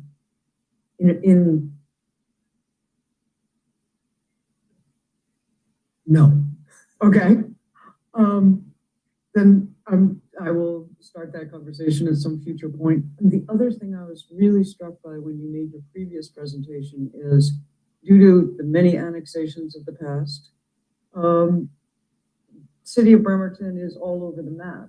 And is there any chance that you could come to some agreement with Kitsap County? Because here we have Rocky Point, I mean, right? Or Navy Yard City, or Orleans of Kitsap County in the middle of Bremerton, to give you a more compact patrol area. I just want to say it's good question. I think answer it, but keeping a hone on this proposal, not on kind of broader. Yeah, They're in the same boat. Okay, how about if we go with this? I'd like to talk to you, sorry, English really needs a second person plural. And I think others would, about additional things. I support this levy, and I really wish you excellent fortune with it, and with Kylie to write it. I mean, you're already far ahead. But I would like to talk to you about this down the line. Okay, not taking up time at council. I like being mean. No, you're good. May I make one excellent. quick last comment? Unless you, Perfect. I'll wrap this up here. and I'm clearly in the minority, and as Councilmember Younger says, I'm going to take my lumps and move on, right? We're just going to move on. But I just want to say, that I see that you work in tangent at times. And so just to respond to Chief McGanny's comment, it wasn't that I was saying that I don't know why anymore, because that explanation was provided. It was the concern. And what I do know is that fire will help carry the police due to some negative perceptions in the public. And so for your success, I think partnering together will help. I don't have any particular beef with Bremerton police, okay? What I am just concerned about is when the city doesn't have a plan. Yes, our hands are tied, but when we have to implement a regressive tax on our citizens, that's my biggest concern with this. And not so much about, I'm confused about how these services are going to work in the end. But I'm going to take my lumps and move on. Thank you for granting me grace being the minority voice here at the table. And I appreciate all of you in this conversation. No, excellent conversation overall. Excellent presentation. So to wrap up, sorry, did you want to? Just real quick, Wrap it. and I know we got a firefighter in the audience, but I, for the record, I treasure police more than fire. So I don't know. I don't want to create a controversy, but I really appreciate our police department. So, We know. Yeah, I'll wrap. I was gonna set the record straight. We're helping them out because people love us. So, I mean, you know, God made policemen so firemen could have heroes too. So, Well, it's a great frenemy situation. No, I really appreciate the camaraderie between both of you, and the excellent way you work together. And this was, I thought, an excellent presentation. You put all the facts and numbers out there. And I go back to knocking on doors, 2,000 doors in my district, and I wrote down every comment and added them up at the end. And I can tell you, 98, 99% were supportive of our police department. I overwhelmingly heard the request for more officers, and especially bringing back bike patrol, and just how much people loved that program. And then yeah, everything from just more detectives, but people, at least in my district, wanted traffic enforcement. They wanted bike patrol, they wanted presence, and so based on that feedback from my district, I overwhelmingly support this. Not only going to the voters, but I'll go as far and say if this was in front of me today on a ballot, I would personally vote for it as well. I think you all are doing an excellent job. And for all the reasons you said, it's great to hold folks to high standards. We've had a lot of national conversations, but when you hold those high standards, you need to pay for it too. And so we have all the challenges you outlined on the geography, the growth. And I fully wish we had other taxation alternatives, too, in the state. Unfortunately, that is, in my opinion, the state level to tackle, and hopefully our legislatures can work on that. But I think the options in front of us now to get this funded, is the best option we have. And so the only other question I have is just going forward as a city, going to look at you, Mayor, and see if you say aloud support this going to the ballot for the voters to decide on. Excellent. All right. We have a unified, large majority thumbs up, bringing this to the voters to the ballot. So we'll see you at a future study session, I believe, about 2 weeks out. Yeah. Study session, we'll be able to address or tweak any language if there's issues, and then bring it to a formal vote. So thank you again, Chief, so much. Appreciate it. And Council President, yes. I'm going to turn my mic on so I can be on the record with my answer. Yes, I support this going to the ballot. Excellent. Excellent. Thank you very much. All right. Thank you all. Council, if you're okay doing this item before another break, unless anyone's dying, we'll move on to our last category. Last other department briefings. We've been talking about the proposed ordinance to create a permanent race equity / DEI commission. And we have City Attorney Kylie Fennell to present. Just a quick recap. A recap of Quinn's recap from last time is that REACT discussed this all last year, gave a lot of input. Quinn presented that. He also presented kind of an updated ordinance based on different legal feedback. Attorney Fennell was, I swear I'm not doing it on purpose. Looked at it, had some more feedback. So now, who's going to say Kylie? Now we have Kylie here to take the lead and basically has some asks for us to get some feedback on some of the major issues that she can draft a ordinance that is legally sound from the perspective from the city. So we're going to give some feedback tonight to hopefully help her craft that, and then that'll come back to us in a future study session where we can continue to craft and refine. But this is kind of some of the really big questions we need to answer.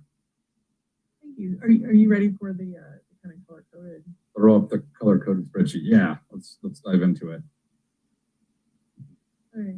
I don't want you guys to get bogged down on this, but this is just kind of to help focus the conversation. So what I have here are kind of like 4 key areas that we kind of I need some direction on to move forward on. I put these polls on there. I know that I kind of took this from our retreat idea a little bit, but I'll just go through these all at once, just to tell you what the 4 areas are, and then we can go back to them. The first is the name or the focus of the commission going to be on race equity, or is it going to be on diversity, equity, and inclusion? The second one is whether the removal of a commission member would be by the commission itself or by the mayor and council.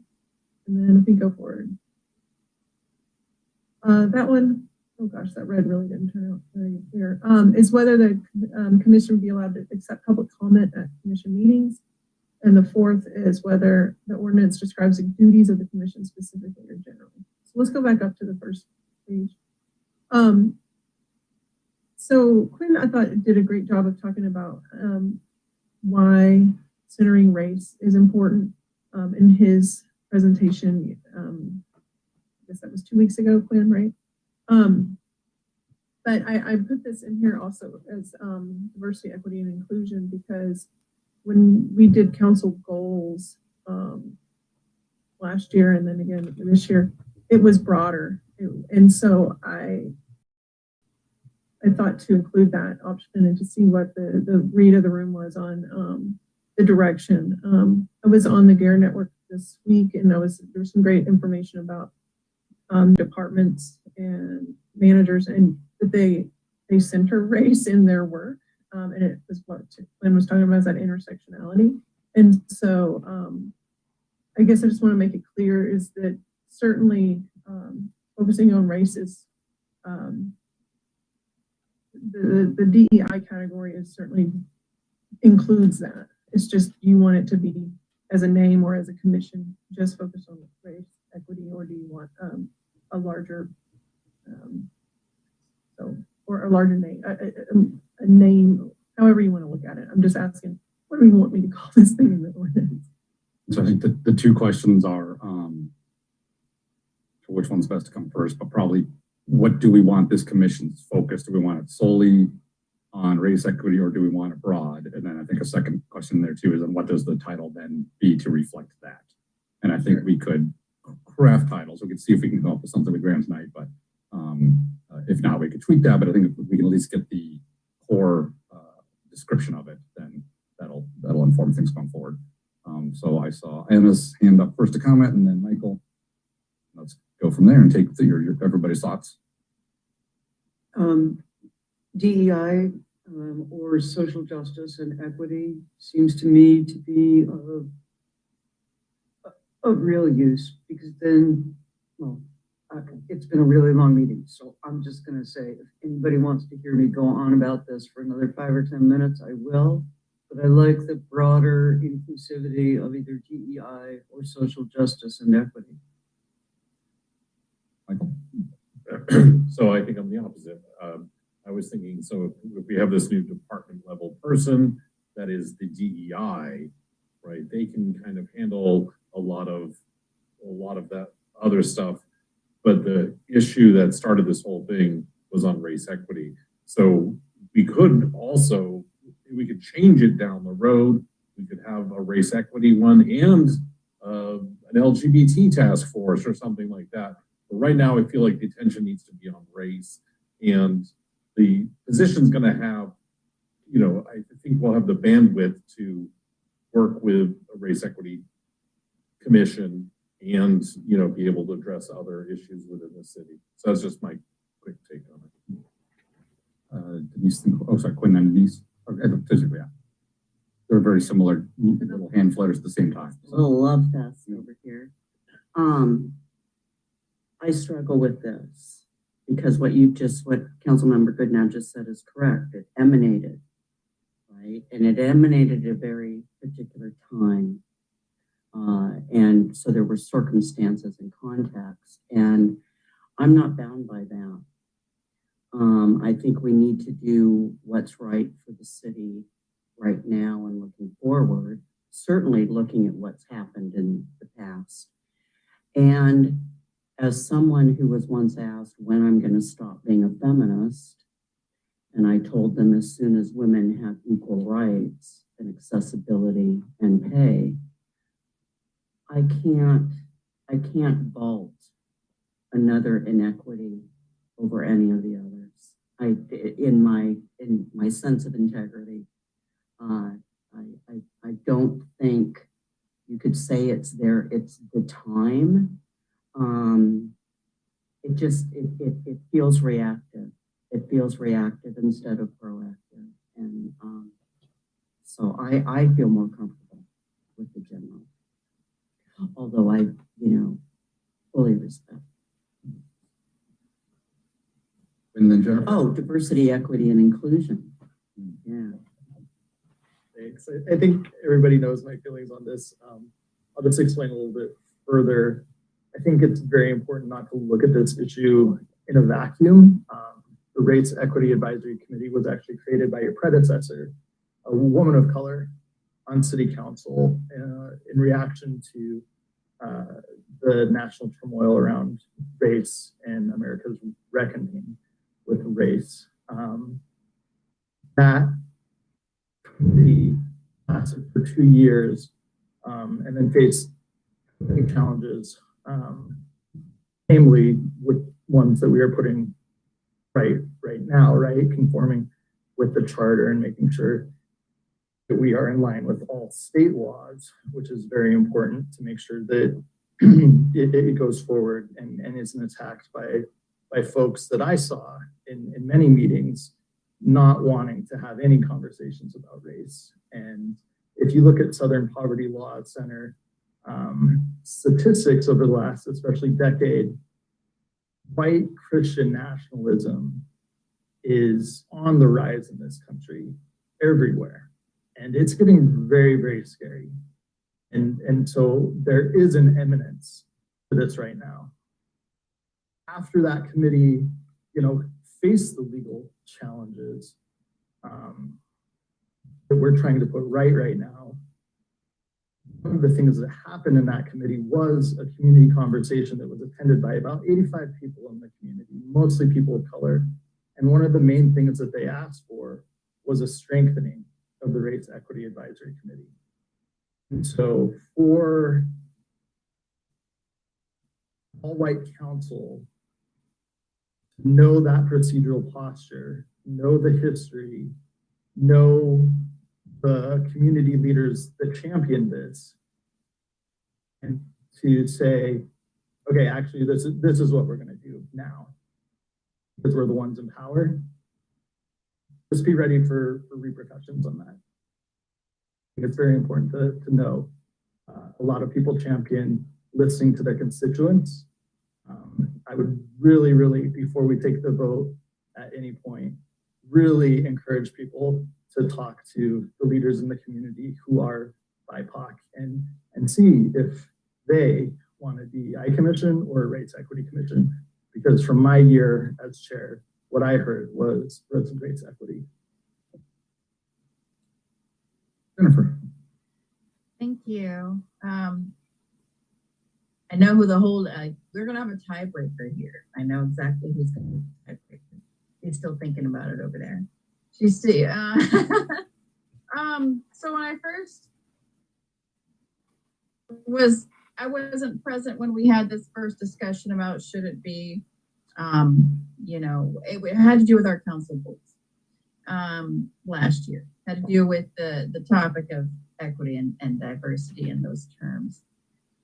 And I was like, well, yeah, no, I mean, equity and diversity, we should do that because it, it includes women, it includes, handicap or disabled, it includes all kind, I feel like, first of all, I'm just going to say it. We need to just call it a race equity advisory committee. We have an ADA committee. Just like Michael said, we could have a whole variety. I mean, the mayor can have a whole variety of different kinds of commissions by ordinance per month, right? To call myself a feminist, I have to include the intersectionality issues, right? The intersectionality that Black women die more in hospitals, that women of color have more barriers than I do as a white woman. I have benefited from the privilege of being white, while at the same time, suffered some of the, biases in our patriarchal society as a woman. I do not believe it makes you any less feminist to believe that a race equity committee should exist, because it honors the data. There's so much data out there that shows that the racial disparity is intersectionality, and that women of color suffer more than we do as white women. And everything goes back to race when it comes to disparities.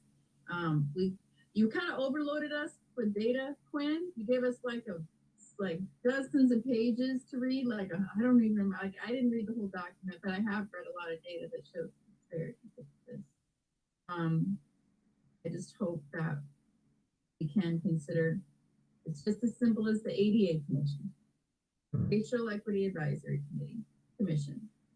And then we have somebody who's going to be staff, who's going to be looking at issues of gender equity, ableism, all these other factors better within our system. So, and maybe the DEI will say we need to have, you know, a commission to evaluate gender, gender equity. And that is not binary. Gender equity is not binary, okay? So there's other issues that exist that's not just, you know, anyway, I'm just preaching to the choir about some of these things, but you can know where I'm at. Thank you. Want to weigh in or else I have some thoughts? Just want to make sure. Okay. Sorry. No. So I'm a slow thinker. Did Anna say something yet? Yes. No? Am I crazy? Wait, yeah. Yes, that's okay. That's what I can. So I read the packet. I've been here since the beginning of this. Leslie first proposed it 3 years ago. Listen to you all. Yeah, this is one of those things where I'm going along with the council. I think you can tell, but I have reservations. Quite frankly, the whole thing. I'm asking, first of all, I'm going to give you a decision based on listening to what you're saying. But I'm going to ask and ask. I'm not saying that I agreed with everything that was presented. And I'm hoping that I'm not canceled for actually voicing an opinion. Okay. Which happens. And if it happens, it happens. For your homework tonight, if you could oblige, this YouTube video just came out yesterday from John Salsa. It's called Diversity, Equity, and Inclusion. DEI is training unintended consequences. The keynote speaker is an African-American professor that used to be a DEI officer. And one of the studies is from the Harvard Business Review, surveying DEI programs and their effectiveness. I appreciate Quinn putting all that information in the packet, but just as Jennifer said, it was information overload. I'm listening to you guys. This is not mine. Quite frankly, it's not my number one priority in DEI. And I'm just going to be honest with you about it. And I hope you embrace me being honest about it, okay? Because I've been silent about this issue. Having said that, if we go back a couple of years, I'm the one, and I don't fault who our police chief is, but I'm the one that spoke up and says this needs to be open outside of the police force and we need to have a national search. For the very reasons that I want this to be a fair process. And that did not work out. So I am sincere when I do believe that we need to have race considered and have a employee workforce that represents our community. I'm sincere in that. Sometimes the pendulum goes from one extreme to the other, and that's what I'm saying tonight. Now, the question before me is actually a rather simple one, but I just wanted to throw that out there. This whole thing is, you know, whatever. I'm a little nervous. Sense. Getting back to this point, listening to all you guys, and the original, I would go with the focus should be on race. DEI is separate. We'll put in the budget, the mayor's department. It's a race equity thing based on what I've heard in the past and what I've heard from my fellow council members tonight. Where I'm at in this is that I've reached out to a lot of different leaders of color in the community, kind of asking this question. And I'd say that the answers have been split. I think the concerns about calling it DEI are certainly that race is one of the largest factors, but get lost, right? We don't want it watered down or an excuse to not talk about race if we're talking about everything else. Also, the concerns of also we, also should be looking at gender disparities, the LGBT issues, and everything else as well. And we don't want to lose those either. I had a great conversation down in Olympia during the conference the other month, and the Olympia City Council, there's a gentleman who's the first African American on the council. I'm not sure about the first, but, also gay and young. He kind of led in charge of getting their social justice and equity commission up and running. I kind of asked this question too. I said, hey, we're going to be struggling with this. What were your thought process? What do you go through? And he basically said, all the same conversation here. How do you do everything? And his response was keeping the title broad, but then in the description of the group, absolutely centering race as one of the main concerns. And basically, if you have a mission statement for it, call it out right up the front is the prime factor. And I'll tell you, I'm really struggling with where to land on this because I want to honor the people in the community who are worried about losing the focus of race as was initially brought up. But I also don't know what having, 4 or 5 separate missions down the road, each on a specific. So I think we're kind of split on this. I would probably put my hat in the broader DEI category at the moment, just from the feedback I've gotten. But my suggestion is, I think that kind of puts 4 to 3 on that. My suggestion would be, though, to be able to move forward with that narrow majority on going broad. But then I think what we should do over the next 2 weeks is absolutely run this by everyone in the community. Yeah. Should I do point of order to say? I don't think that's what the vote is. I don't think. All right. Yeah. Center rates. Yeah, I'm so sorry. I'll walk down to the boxes. No, sorry. It was 4. Sorry. 3, 4 DEI 4. Thank you for correcting me. Should we go ahead and do a straw poll? Sorry to interrupt you, President Coughlin. Should we No, go it's ahead okay. and do that? I appreciate the interruption because I had it wrong. Unless people's changed, I'm seeing. I think it was 1, 2, 3 on broader, and then 1, 2, 3, 4 going to prefer race center. Sure, and If you want to, find we're not really making, these aren't real decisions. it's not hard yet. We don't make real decisions until the public gets to Exactly. right? So I just wanted, with 4 different variables, I didn't want to write 16 different ordinances. Mhm. Well, I'm just trying to get some feedback. Yes. So I'm taking Oh, sorry. these numbers down. Right now, I'm going to draft it as So drafted as race equity commission, but that is the focus, and then we have 2 weeks to talk to the community, hear back, think about it. It's not set in stone until we actually. And I don't go think for that it. this is certainly, I don't think any of you have the idea that this is something that's going to be forced through without public comment or Absolutely something not. like that. So I just wanted to have some guidance on these issues before I sit down and work it out. So if certainly my thought would be that I'm certainly not, I guess, stuck with what you just said. If the public comes in and you hear other testimony and things that move you, you can certainly go back the other way. I can read changes. I just wanted to get something written down, and Absolutely. I think a good way to do it. Perfect. Okay, so the next one was about removal. So this was a provision that Brett and I wanted in an ordinance in a new committee because some of our committees don't have this, and some of them have. One in particular, our Civil Service Commission has a very weird process that's in our charter that we have to go to Superior Court and ask that the person be removed. You have to get an order from a judge, which is strange. Even the judge thought it was strange. So I just had this. Generally, my experience, what we've seen is it's when people are put on a committee and then they stop showing up.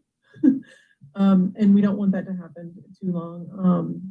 And although there could be a situation where, if someone was taking actions against the advice of counsel or things like that, that was subjecting the city to liability, that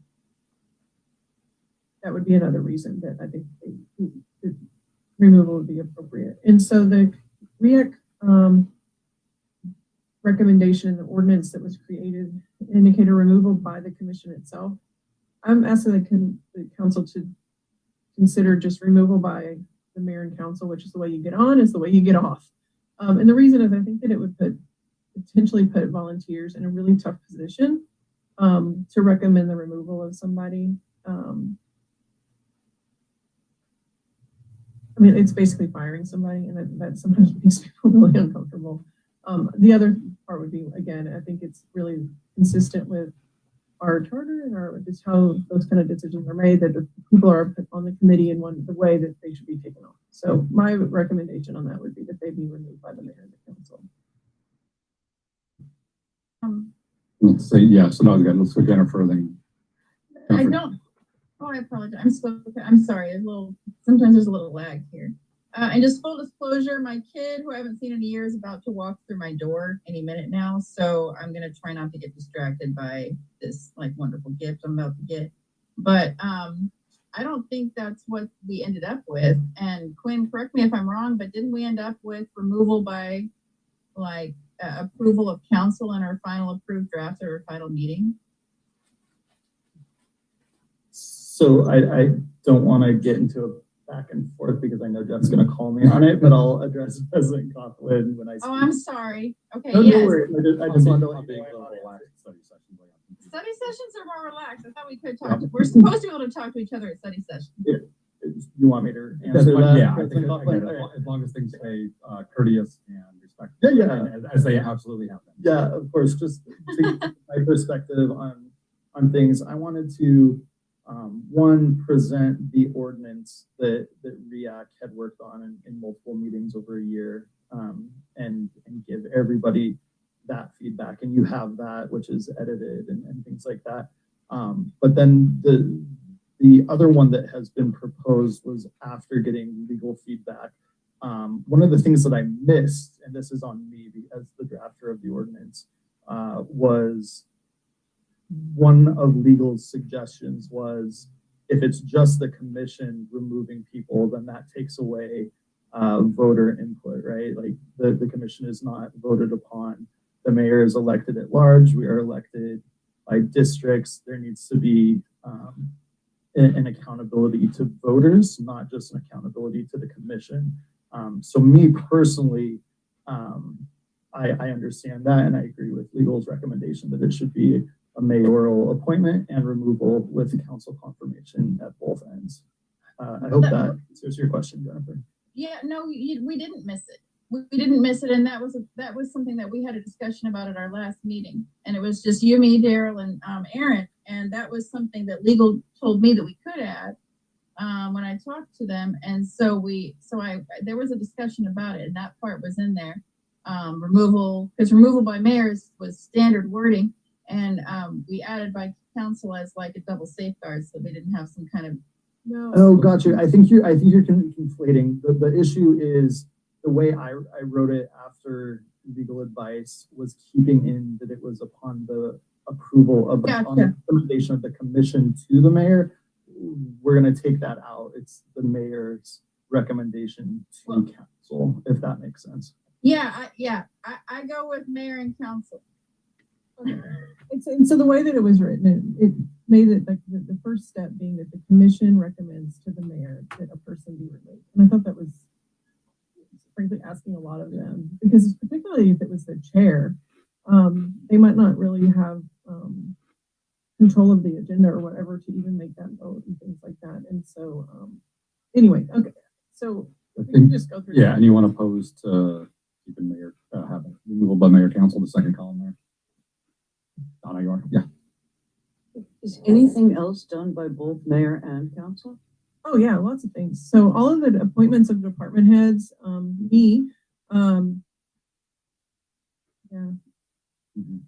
Yeah, and this is like and the appointment of all the boards and commissions. That's the section of the charter that is here. So yeah, so it's just we don't usually put the removal in the ordinance, but I will say that we will be in the future. Okay, I think we have clear consensus on that one. So the next one is accepting public comment, and this one's tricky. There's really not a simple way to explain this, but I will do my best. Okay, so we've got the charter and we've got state law, and the charter says that all of the city's committee meetings are going to be open to the public. The charter doesn't attach penalties to that, though. It's just a charter provision.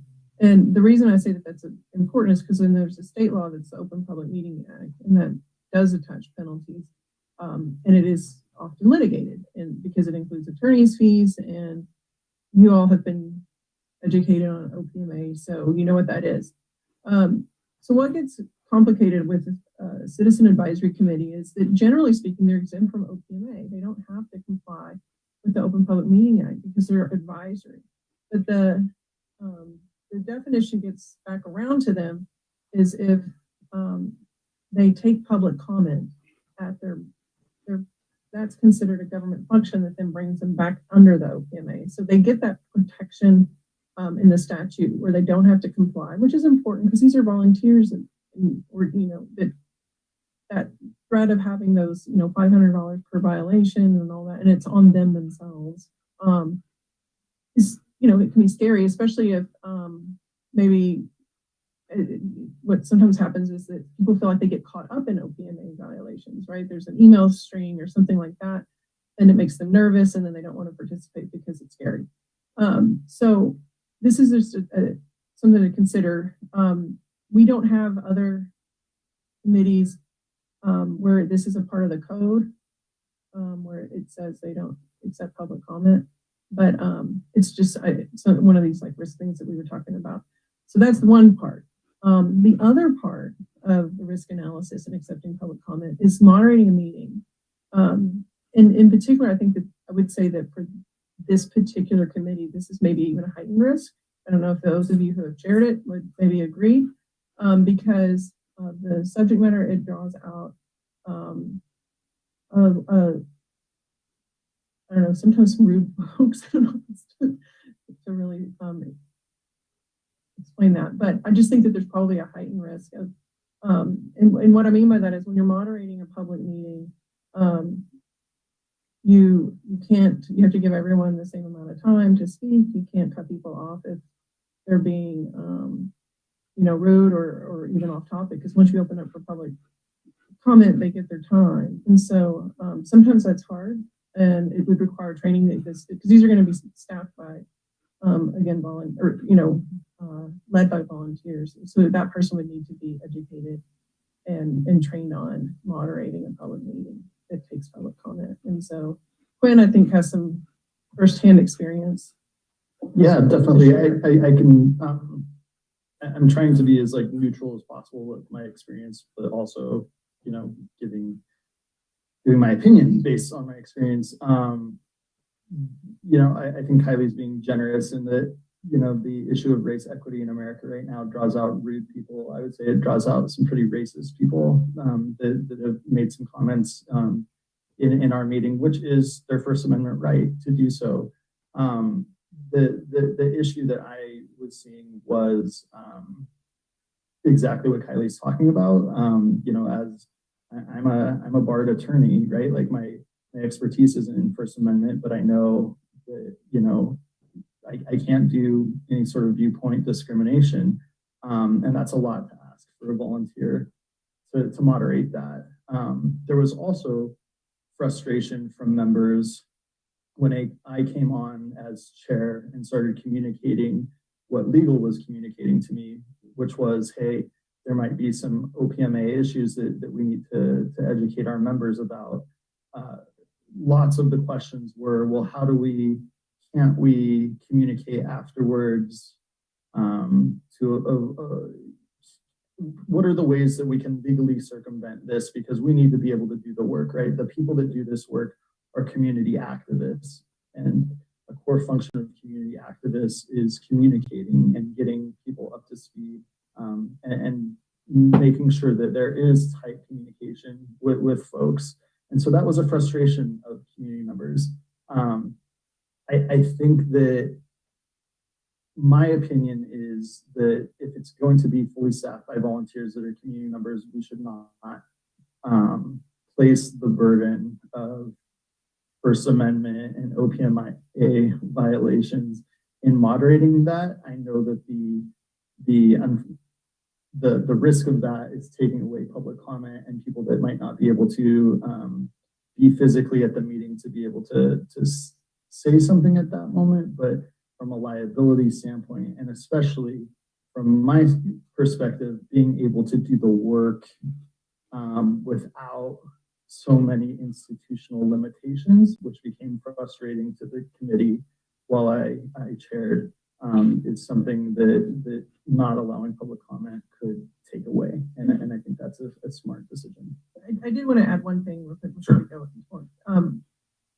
I don't want to, like, one of the things that I think might be a concern is that some of the topics that the committee is discussing needs public comment, right? And I think that's where the advisory committee aspect comes in, and that's when they come to you and says that we need a public meeting time. We need some space on your agenda. We need a fifth Wednesday to talk about this issue or whatever. And so then that can be provided as a part of a council meeting to address a topic, basically a recommendation, part of that advisory committee to the council could be that they think that they need to have public listening session or whatever on this topic, and that time needs to be made available, and make it as a special meeting of the council. Technical question: would public comment also incorporate writing in comments to the commission? Like right now, people can write in the council or show up and speak. Does taking public comment like that? I don't think that would necessarily make it subject to the OPMA. I think it's the moderating at the meeting, but I can look into that specifically. Okay, yeah. No, because the committee could certainly like review maybe mail or emails or something like that, but it would just be, that wouldn't implicate the First Amendment issues. And I don't think that would subject it to the OPMA. I'll find out. Okay. Kind of related to that, but Yeah, Michael Eric on it, I think. Could they have a special meeting out in public? Like, because they were going to events. They had events previously. Can they do those, or those meetings? Well, the people can do them, but if it was the committee doing them, then that would, they couldn't have. Could they go out in the community and participate in a summit and have a listening tour or something? No, probably not. Anna, then Eric. Is it possible for both of these to just say, why don't we pitch it to the commission once its members are selected and let them decide? Well, I wanted you to decide because it's a liability issue. Yeah, I think that those things that come from us. I vote for low liability on number 3 and 4. Eric. So it's twofold. I agree with Ken. First of all, it's a liability issue on the city. We're the board, and we need to be looking at possible legal exposure for anything that we enact. And I think we're doomed. Potentially, if we've got people that aren't city employees and they're subject to the OPMA, and then what happens if they violate it? And we don't have it control. Long term, we do by the power of removal, but the damage could be done. The other thing is out of concern for whoever the committee chair is. Let's not put this dangerous tool in their hand where things can go haywire. I was up there for a few years. I remember having big crowds and trying to control that on certain topics. It's not an easy thing. And to ask that of a community member that's not getting compensated and that hasn't had training and experience doing it, maybe they do, but that might be the luck of the draw on what you get as far as your experience. I wouldn't want to put that on them. So for those reasons, I say do not allow public comment. However, as Jeff mentioned, I think it's crucial. You have a 5 to 8 member committee as these proposals are written, that this isn't so myopic, that these are just the opinions of these 5 to 8 people. You have to have a mechanism that allows the public that's listening in on these meetings to be able to chime in. It may not be a two-way conversation and a real-time conversation, but the public needs to give input to this committee. And then maybe it's as simple as reading the letters. I don't know. Here's a public comment that we received last month, and then the committee can discuss that. If that's okay to do, I think that's the mechanism to use. I think, and I'm going to go to Jennifer. It sounds like we're getting a good majority here. But Jennifer, your thoughts on this? Like I'm hearing all, okay, sorry, I'm going to be that person again, but I do want to just honor the people, because we did have this discussion on October 13th of 22. We had this discussion about, I think I had thrown out the idea of like, well, let's just not have public comment and da da da da. And so I did receive some feedback, critical feedback, which I took to heart, and I actually connected with this person. I found this person and I called them. But there was somebody who said they really resented the fact that I wanted to get rid of public comment just to meet OPMA because I would be silencing them. And so to that end, I think having a mechanism in place is an absolutely necessary idea. I'm not willing to vote we're not voting, but I'm not willing to take either one of these positions because I want to know what the mechanism is that's going to be in place to allow for comments, for the public to have issues that are going to arise to come up. Anyway, thank you. My thought on this is, thinking back to being on planning commission, when a planning commission takes public comment, both written and in person, obviously less controversial for, zoning updates than this topic. Is there any other commissions that currently take public comment, or is it just planning? Parks does, director, okay. So we kind of have a precedence here, but yeah, you see where I'm going with this. Just want to create it, whatever we come up with, I'd like to see it uniform, I guess. So respectfully, it's totally different because for each one of those commissions, you have a department head that effectively is running the meeting and guiding the planning commission and the parks commission. My understanding as presented, you do not have a department head or someone from the mayor's office that's running this commission, unless I read the proposed ordinances incorrectly. I think that the idea was that there would be staff support provided from the city attorney's office, and then that the DEI person would attend the meetings, but Okay. I don't think it's anticipated. I think this is kind of goes into the next one that we're going to talk about a little bit is the duties, and it kind of comes down to agenda control, right? And so with the planning commission, the planning commission really doesn't set their own agenda, all right? It's set by the DCD, right? And this committee, I don't see. I think it's going to have more autonomy than that. Fair enough. I do think it just the chair of the planning commission does take the public comment. Although you have staff there, they're running the meeting. It's often required by statute. I think for some of the land use decisions that there be public comment. Okay. Yeah, because they're public hearings, and I think our Parks Commission has similar requirements in our code.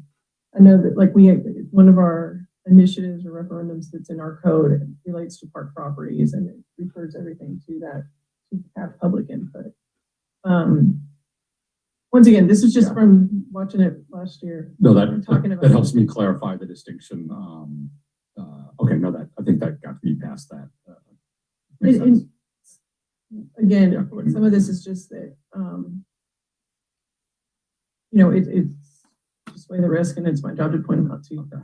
You guys make the decision. Yeah, we can give thumbs up. How about go to Quinn, and then we'll just get a quick count on this. And just last comment. I think Eric's point is exactly right, and I think the difference even between 2021 and 2022 REAC and what this commission is shaping up to be is there isn't any members of the governing board that would be chairing or vice chairing, right? It would all be community led, which I think is, the main ask that I heard was kind of get out of the way, let us do our work. And it's like, that's fine.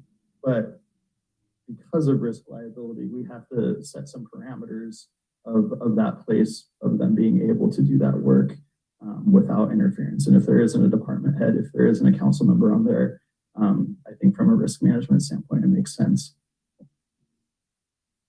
So, let me just do a show of thumbs up. If your thumbs up for no public comment. Okay, so we got a clear majority on that one. And I'll find out about no spoken, but of course, let's look. I'll find out about written and all that things, all the other which kind of goes into the second one, or the final one, the blue. I just had it on here, duties and specific in general, and so the bones of the ordinance that went through REAC and we started with came from Bainbridge Island, and they had a really specific duty section. It got like down into kind of like at that point they had it sounded like had a strategic plan, and the committee was established to implement that, and there were several other ones. When I was reading it, to me it seemed like some of those just didn't fit for Bremerton, and like we weren't maybe in we weren't really at that stage or whatnot with some of the efforts, and so I just put it on there. I think it does need to be clear that it be clear what the duties are, but I don't know that they need to be quite as specific as that particular example. And this was the one that lended itself rather poorly to the setup I had for the other one. So feel free to just disregard that table, because it's hard to say. I mean, I would just say if you saw that section, it's in the duties section. Like, do you really like it, or do you want me to come up with something else? Is how I would look at this one, because I don't want it to just necessarily say, oh, go forth and do good work and just leave it that general. But I just didn't think that those specific duties really fit. And I wasn't really sure though which direction you guys wanted to take on that one. And I'll just preface with the joint planning session. I know we had the discussion of we can get something on the books now, we can amend it later and update the ordinance later. Right. Out there, yeah. So I can just do something that's more general about it being advisory. And then just a quick straw poll if you want the more general, but yeah. Okay, let's see. Yeah. Okay, so it seems like majority, but let's, quick comments on it and thoughts. Sorry, Jennifer, hand up first, and Quinn. And then, sorry, Anna, was your... I keep leaving this hand up. You guys, I need to come back and be in person more. No, I apologize. I have no comments on this. I go with whatever y'all want to do. Quinn and Anna. Yeah, I think, real quick, I just think that goes with the intent of the committee as well, to not have city council or the mayor's office kind of define all of the issues. Let them define what their work plan is going to be. Let the community decide what goals and priorities. And so, yeah, I think I accidentally left this one in. So it's fine. Thanks for catching. So the thing that I think would be helpful just in our ongoing conversations about this, though, is thinking about what it's going to do. Like, what is the expectation? And like some examples, like like in your mind, when you think about like how these meetings are going to go and like what we're really asking of these people, I think that we should be pretty clear about that. i.e. that it is, paraphrase, like every other commission, it is an advisory board. Only the elected members of the city make the decisions, but they can, like any other commission, bring recommendations to us with a unanimous vote, with a split vote, just like planning commission sometimes comes in, or other ones, and say, so we really recommend the council. So like a good example, I think, would be is like, you know, let's say the council, there's been pushback when we've had vacancies, right? That maybe they weren't filled. They were filled in a way that was either too fast or, you know, whatever. There's been pushback, right? And so let's say as a council, we don't have any vacancies right now, but you decided that, hey, we don't want to have pushback anymore. We want to get it right. And so I could see that the council could put in a request to the committee to consider what are the recommendations, or, you know, how can we do this process better? Because we want to do better. And we've gotten, you know, like sharing the concerns that we've gotten from people and asking the committee for some help with that. But there needs to be, like, I think also for effectiveness, that the ability for the people on the committee to become aware of the situation and to be able to talk about that and then make a recommendation to council on their own that they see.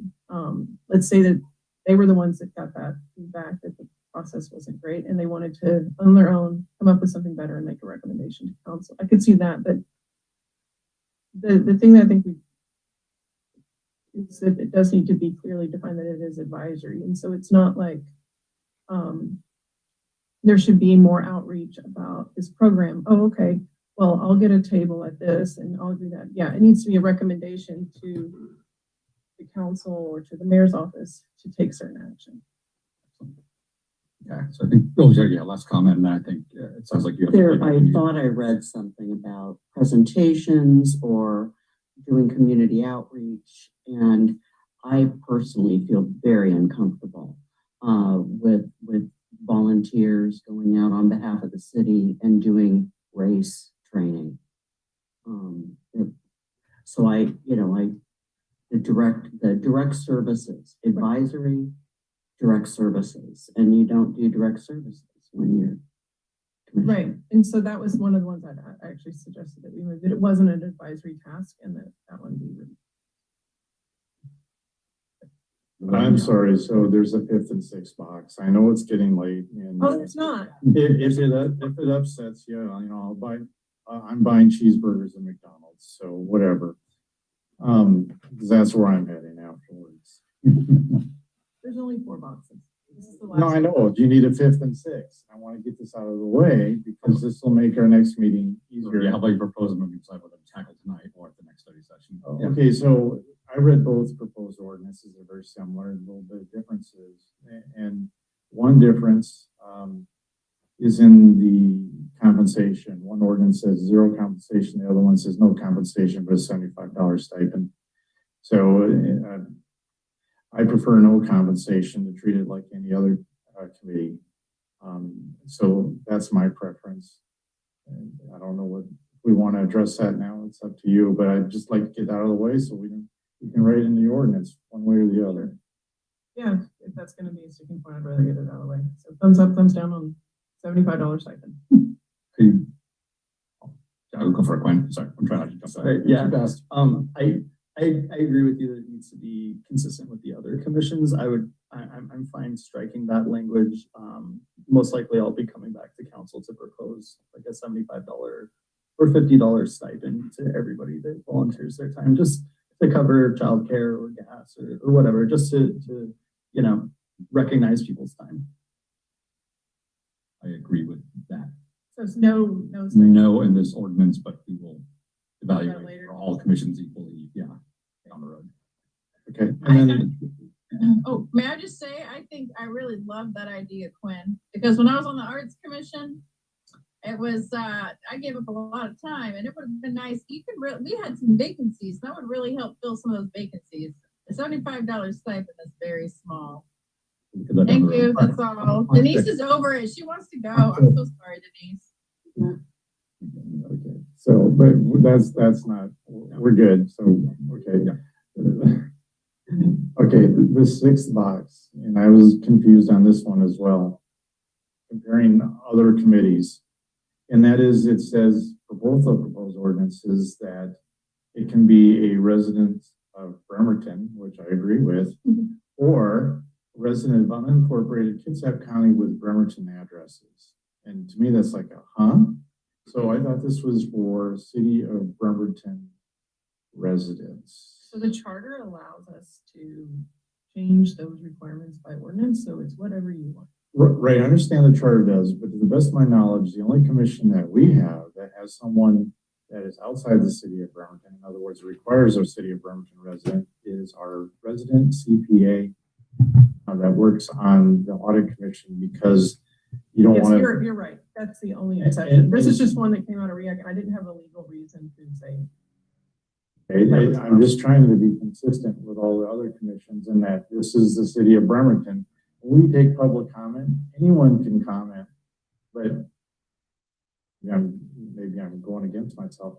We tend to put more emphasis, I would think, on people that live in the city that are Bremerton residents when they're asking us to change things versus someone from Bainbridge Island that says, yeah, I don't like how you're doing this. I mean, that doesn't sit well with me. So I would like to take my direction from advisory committee from residents of the city of Bremerton. And Quinn, I think, was the one that. Yeah, I can give you like a little background about that, Eric. It's kind of twofold. One of the people that regularly attended meetings and really wanted to be on REAC, but again could not because of the charter saying you have to be a Bremerton resident except for ordinance. She constantly gave really great input and was a BIPOC community member. But also I just thought from like an equity standpoint, I know that a lot of the times based on historical redlining, communities are segregated by race. And so even though, you know, you might consider yourself a Bremertonian, but you live, and this resident did, I think, live like 2 blocks outside of incorporated Bremerton.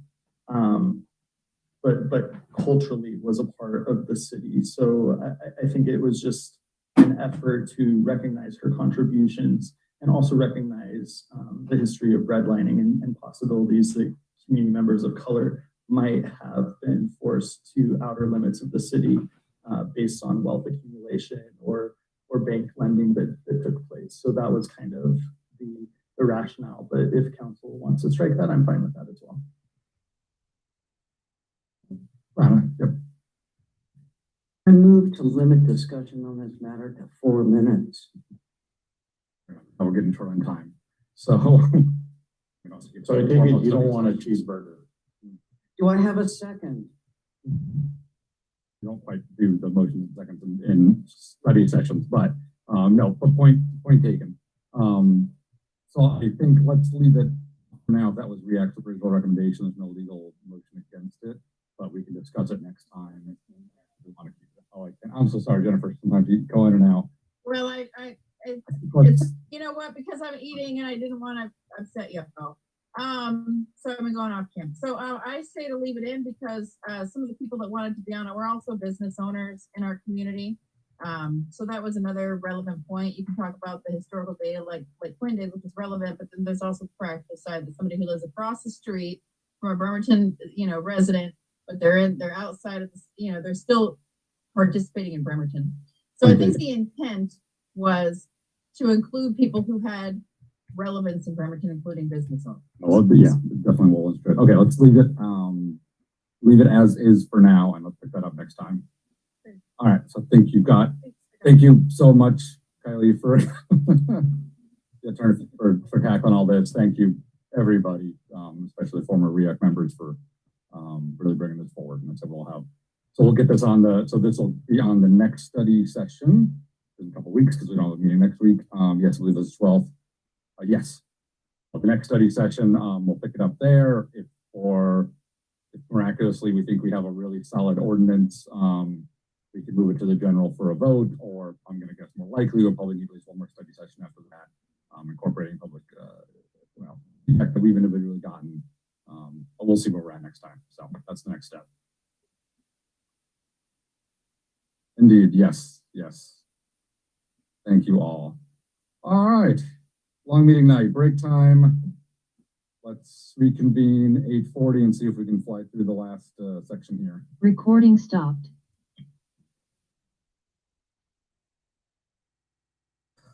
Thank you all for that discussion.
Sorry,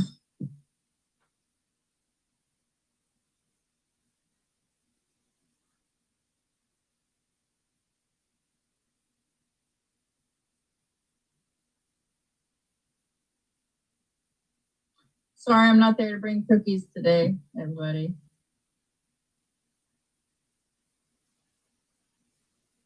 Not that it would make today any easier.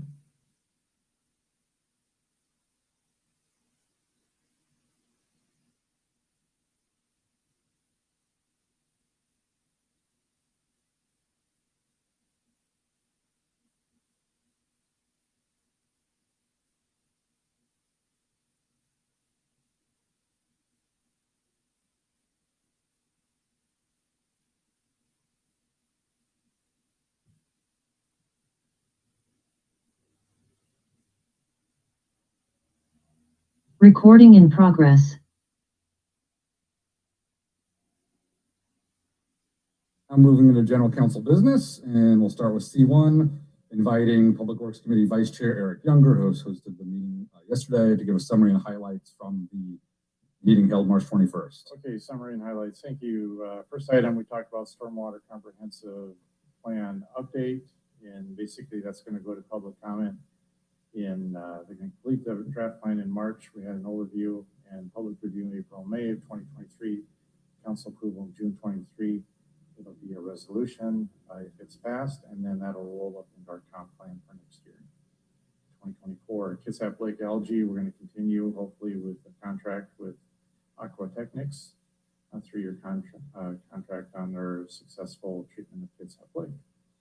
Quincy Square, we got an update. Construction still planned for 2024. Hoping to get the environmental permitting done this year.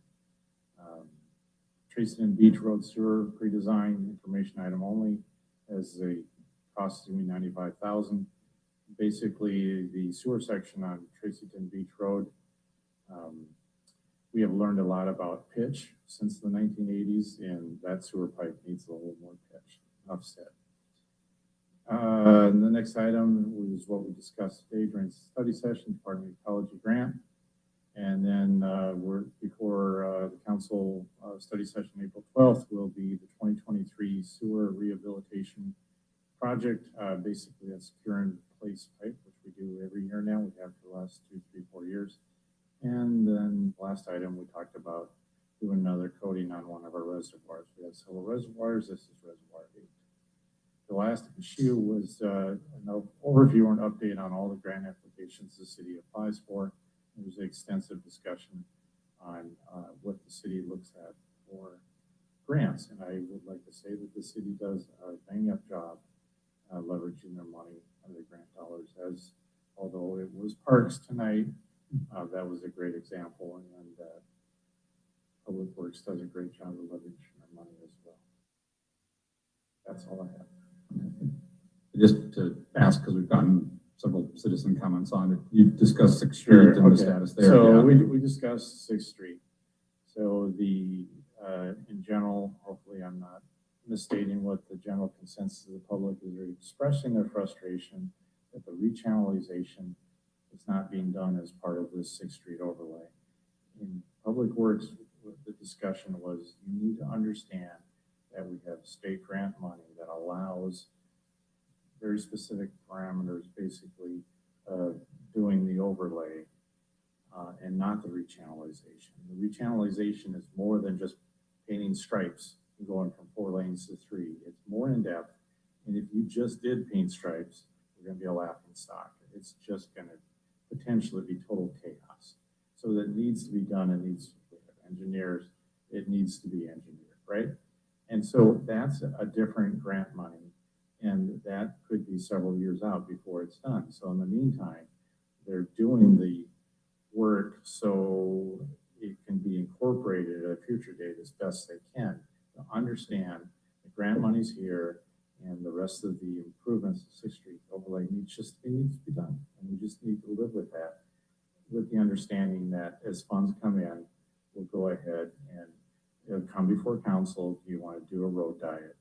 And that's with the channelization and all that stuff. And that will be addressed another time. Just have patience. And I mean, keep bringing it up, But that's the facts of the matter, is that this is grant money and it's for this specific purpose. And it can't be expanded to the channelization. So we just got to deal with it and be grateful, in my opinion, that we're getting grant money to resurface Sixth Street. Okay, no, thanks for that summary. And I don't want to spend all night on this, but and then I'll go to Ann after my question. But so when, because I know this has been talked about in Public Works in 2021, 2022, the Sixth Street Road diet's been since the 2007 non-motorized plan. It's been in there. It's in the comp plan. There's been studies the city has done that supports the Sixth Street rechannelization. So what is the current timeline on that? Like what is needed from council to move that forward at this point? Yeah, Tom, I'm sorry to, it's just kind of timely. And again, we can pick this up in 2 weeks, or sorry, 3 weeks, but I feel like we need an answer to see what the path is. So we did apply for grant funding last year, and we through WashDOT with the intent to try to deliver the project with the pavement preservation project next year, and we were unsuccessful in securing the grant. Very surprised. We applied through the WashDOT Bike Ped program, thought it was a good fit. They scored us fairly well. We didn't get it. We don't have funds. We have limited funds that we use to match grants, and they're all leveraged right now. The funds are all leveraged right now. So we will continue to look for grant funding opportunities. We clearly understand that this is a priority. We're trying to move it forward as best we can. But we have a pavement preservation project that has a very specific scope. And there is a very detailed requirements with that project. And we can't, we would tip that project over to try to incorporate with that project the Sixth Street Preservation Project. It can't do it next year with all of the requirements associated with that federal aid project. Very prescriptive. The permitting on it, it's positioned in the state, the STIP, the State Transportation Improvement Plan. There are, it's a web of impacts that are insurmountable at this point to incorporate that with that project. We're constantly looking for funding for the projects that are priorities for the city to deliver. I don't know any other way to say it. We're going to try to move forward as best we can, as quickly as we can.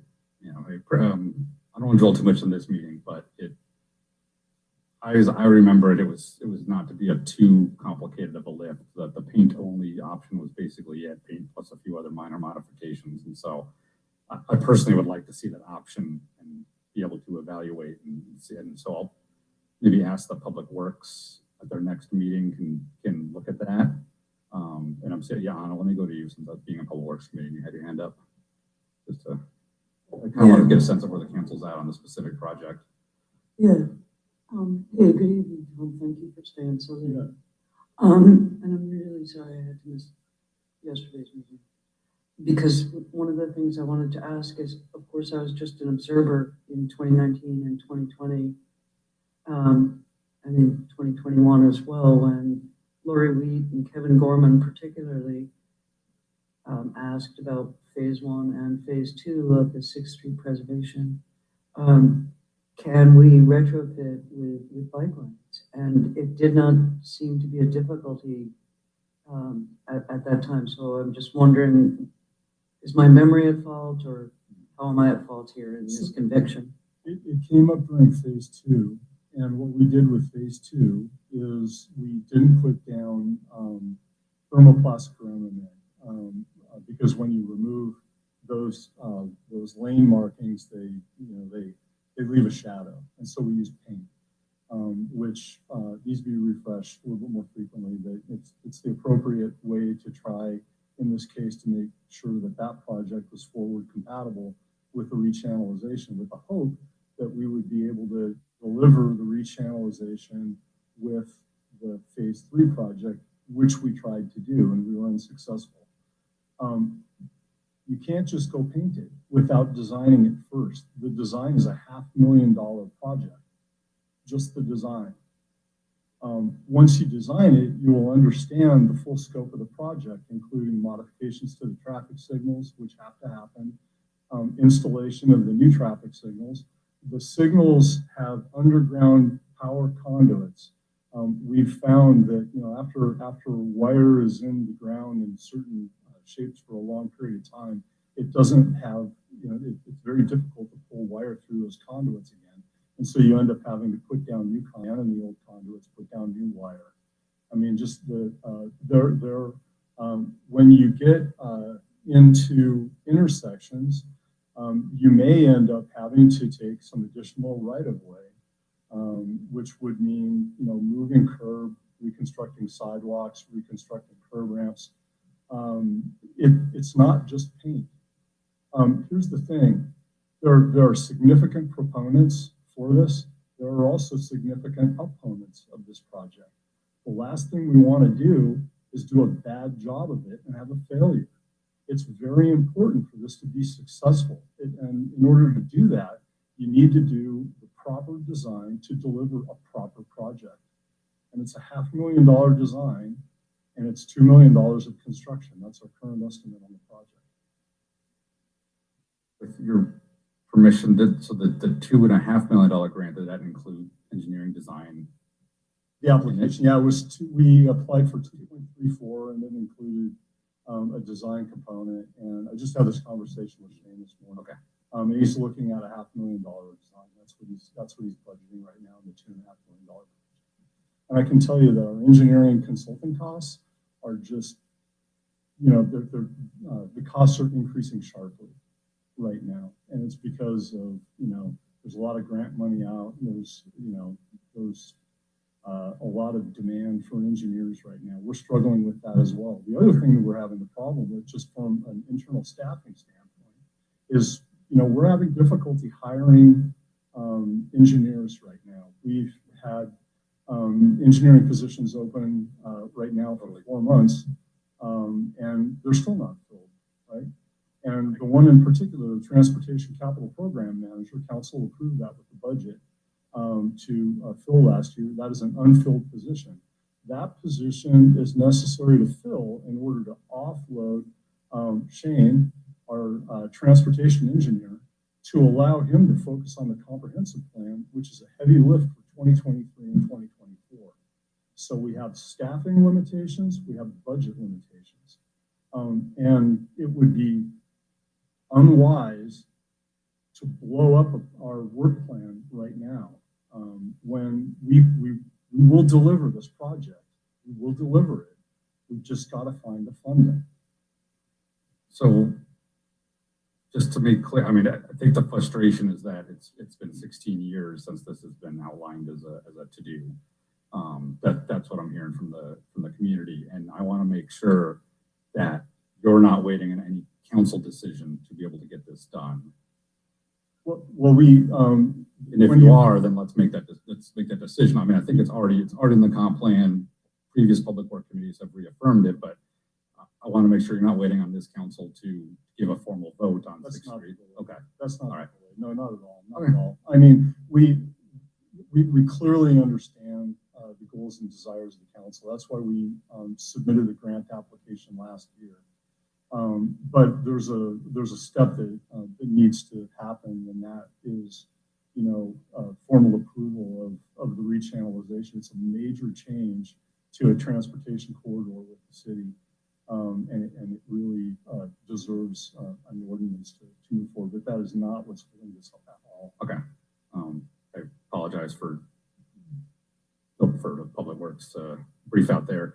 Can I ask Public Works Committee to maybe just touch base on this again next time they meet and get a better understanding of the broad design, the lift, where the 2.2 million is going versus any possible simpler solution? I think we owe it to have a continuing explanation to the community on this one. So I'm seeing a head from nod from Listana. So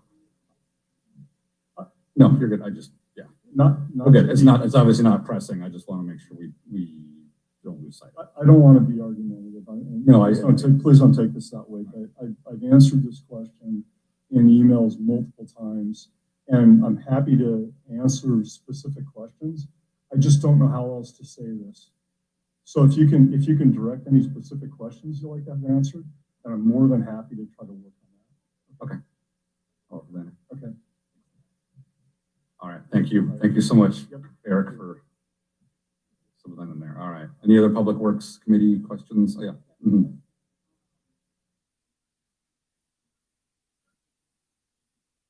Oh, yeah. Sorry, your mic. So, sorry, Denise is asking if. Yeah, the bridge meeting, the Warren Bridge meeting, the public meeting that was rescheduled or not. Canceled at the last minute. Just wondering if even no weather. Yeah. Sure. Thank you. Yeah. So that was actually canceled because of weather. But there are questions still to be answered before we can really have a productive meeting, and so we've been delaying that. We're trying to get responses from the DOT regarding what they will approve and what they won't approve. And it has to do with sidewalk widths on both sides of the bridge, and that it shouldn't be this hard. But we really want to get definitive answers from them so that we can have a good, productive meeting as we move that forward. So that's why it hasn't been scheduled yet. Excellent. Jennifer, make sure I'm not missing you. Better keep moving on. So just speak up if I miss you. All right. Moving on, we'll go to C2. Any other regional or committee briefings council members have attended that you're assigned to? Any big updates to put forth, Anna?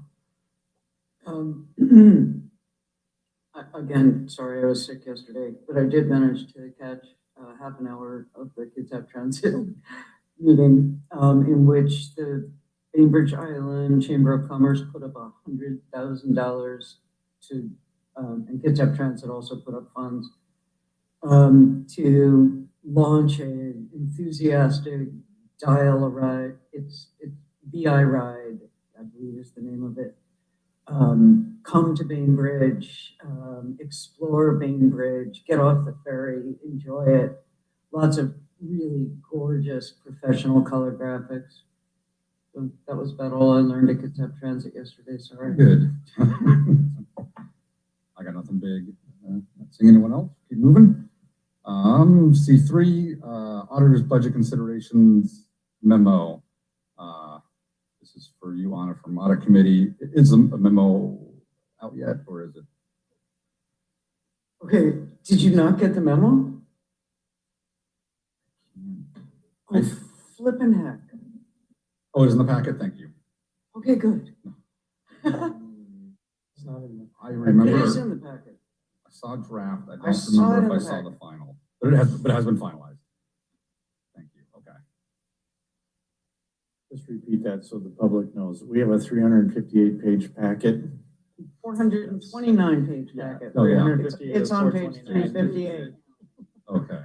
Whose fault that Sorry, was. Anna. You take it away for an update on this memo. Okay, Summarize. so it being 9 p.m., I don't want to go through every single thing here, but Eric Younger mentioned, that's right, you are the guilty party. No, I thought it was really great at the budget, and several of us did, that a longer time frame would be helpful and that more concerted public engagement would really help the process and would help us feel that the public was taking part, because they would be. So the auditor, Jenny Sims, put together some information on how that could be done. So here, my takeaway from our conversation, our informal conversations after the budget was less of a fire hose of information, longer time between budget presentation to council and the final Q&A, and additional public engagement. So I'm just checking for, I think, the fourth time with all of you that yes, this is what council wanted. So here, you have this long memo that details ways to get public information, and I have highlighted just numbers 1, 2, and 3 for tonight, and I'll tell you why. It's because everybody gets into a habit of how they do things, and the city has gotten into a habit of how they do things. So if we start like jumping on them in, let's say, late July and say, oh, by the way, we'd really like to, change the whole budget process, they would be deservedly quite peaked. So I'm hoping that we can get as much done as we can this year, and to start by focusing on what things we can do earlier in the year. And those are our number 1, 2, and 3 in the budget content process considerations, which are page 359 of 429. I personally, and not just because President Coughlin comes from there, I personally liked the simplicity of the Roseville, Minnesota form. It's something that we could send out the way CDBG did in their survey. We could send it out in the water belts. Would we hit every single person? No, but nothing will. But this would hit, I think, the greatest number of people. And it's written in plain language. Here's the preliminary budget. Like, which parts of this,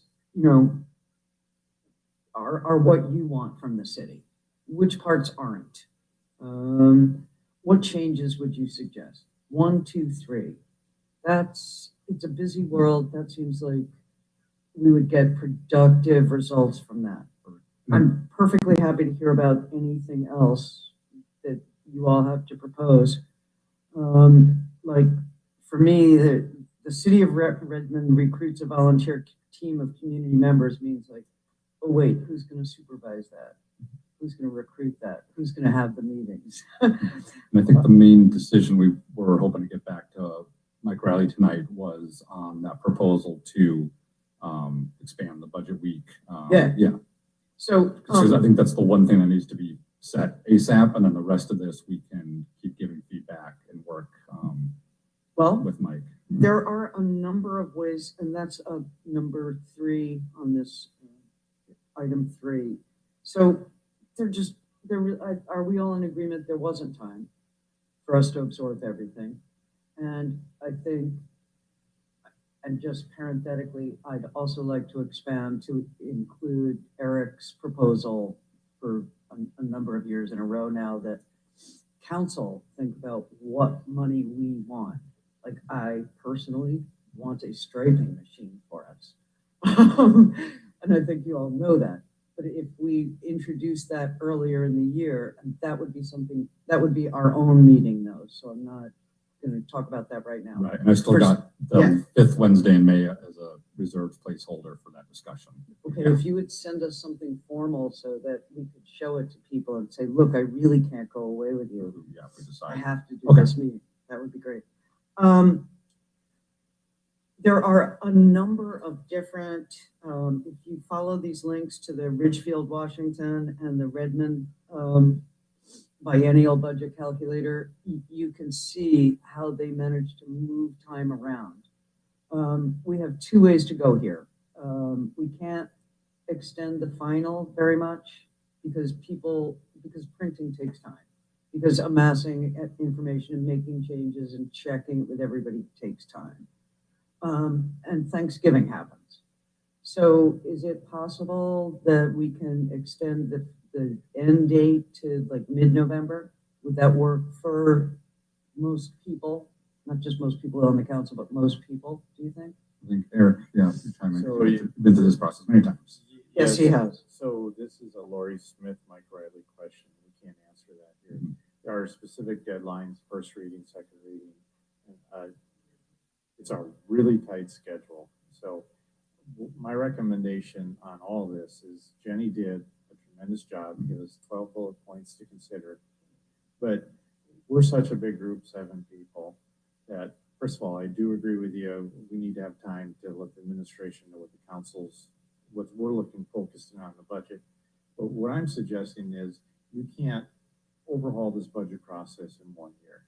Mhm. So I would like the council president, he's got the audit committee's memo, pick a couple items out of there, some baby steps. Let him work with Lori Smith and Mike Riley as far as moving any dates or whatever. I don't need to be involved in that process. You guys just work it out. And then I ask that you pick some of these items that Jenny's got here. If they make sense to you, go get them incorporated and let's see how it works. Next year we pick up some more. Or we see what works. You know, did these work? Were they good? No. Okay, let's drop that. But it's too big an apple to bite the whole thing this year. Yeah, very meaty. So I'm happy to do that if there's a majority thumbs up. And we check specifically on the number 3 suggestion. The proposal was to start off the, I lost from last time, but basically just to spread it out so that we kind of get the brain dump. And we have so we do a Monday and a Thursday budget workshop. We have our normal Wednesday meeting, and then we don't have our get together again until the following Thursday. So we have a full week to go back out and think about it. And if there's thumbs up for that, I'll give a, yeah, but yeah. Well, I know Eric likes a strong central leader, but I would. Sorry, I'm gonna say those comments, let's avoid them. Yeah, no, I know we're I friendly, am. but yeah, no, it's good. I'm not Okay, making. I'm just making sure. I just know it's. I'm not making. Yeah. I had no intent to make any comment. I'm just saying I'm that. happy to make all the decisions you want. I'm just saying that I would like. I don't even know if Jennifer is with us anymore, but I would like to have. I'm still here. Yeah. I mean, if the rest of you are content to have Jeff decide everything with Mike and Jenny, then I'll yield to that. But it's not my preference. I would rather have us talk about it like a little bit at each study session over time. But setting up the initial, and I agree with Jeff and Eric and everybody, that like if we could push the brain dump forward, like the parts where the department heads introduce themselves to us, that's not financial. That's something that we could easily do. Does that make sense to everybody? So I think I'm seeing thumbs up for the more expanded week. All right, so I'll give Mike a thumbs up on that. And then Anna, yeah, let's how about you and I put our heads together over coffee on this, pick out a few of the top items. We can do a sub quorum, and then yeah, get some thumbs up with study sessions for specific proposals. Okay. After talking to Lori and Mike and folks. Okay. Excellent. Then we will do that. Does anybody want to talk about the budget some more? I'll just say thanks so much. Thanks to you and Audit Committee for leading this. Thanks to Jenny for putting this together, Auditor Sims. Fantastic. One small correction, I'm not from Roseville, but my parents-in-law live there now. And they were laughing that now, Roseville in the Bremerton official documents. So. But It is. It's great to learn from other cities everywhere. Yeah. I'd also like All right. to thank all of you for like being really straight up and for enabling me to represent you correctly on the audit committee. Okay. All right. And also for the record, I am the native Minnesotan Yes. on this council. You can tell the Minnesota, So, also Norwegian and Swedish, just for the record. I think you might be on my 23andMe cousins. Jeez, we're Family related. tree, Eric. All right. That, Coming in for a oh my landing. All right. goodness. I gotta digest that. C4, I got to read it out loud. Proposal to pursue new language for BMC Chapter 20.14 entitled Critical Areas and Chapter 20.50 entitled Landscaping. Continue discussion. So last time there were enough thumbs up to talk about this. And I believe the proposal's on the table. I don't know if it needs reiterating or not. I know we did get information that anything in Chapter 20 has to go through Planning Commission as a full public process to get done. And so, Garrett, thanks for sticking around if you wanted to speak to that. Yeah. Can I introduce this just for Yes, like 1 actually, minute? sorry to take it. Yes. Yes. Okay, thanks. So if you go to, where's the excitement here? Okay, they've broken it all up. How exciting.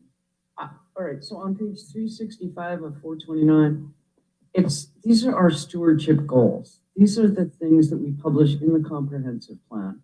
They're things that we say, this is something we are committed to. And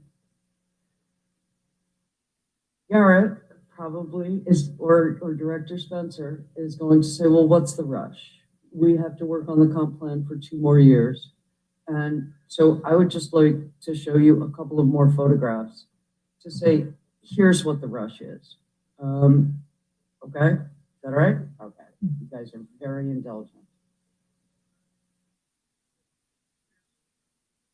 Oh, boulevard.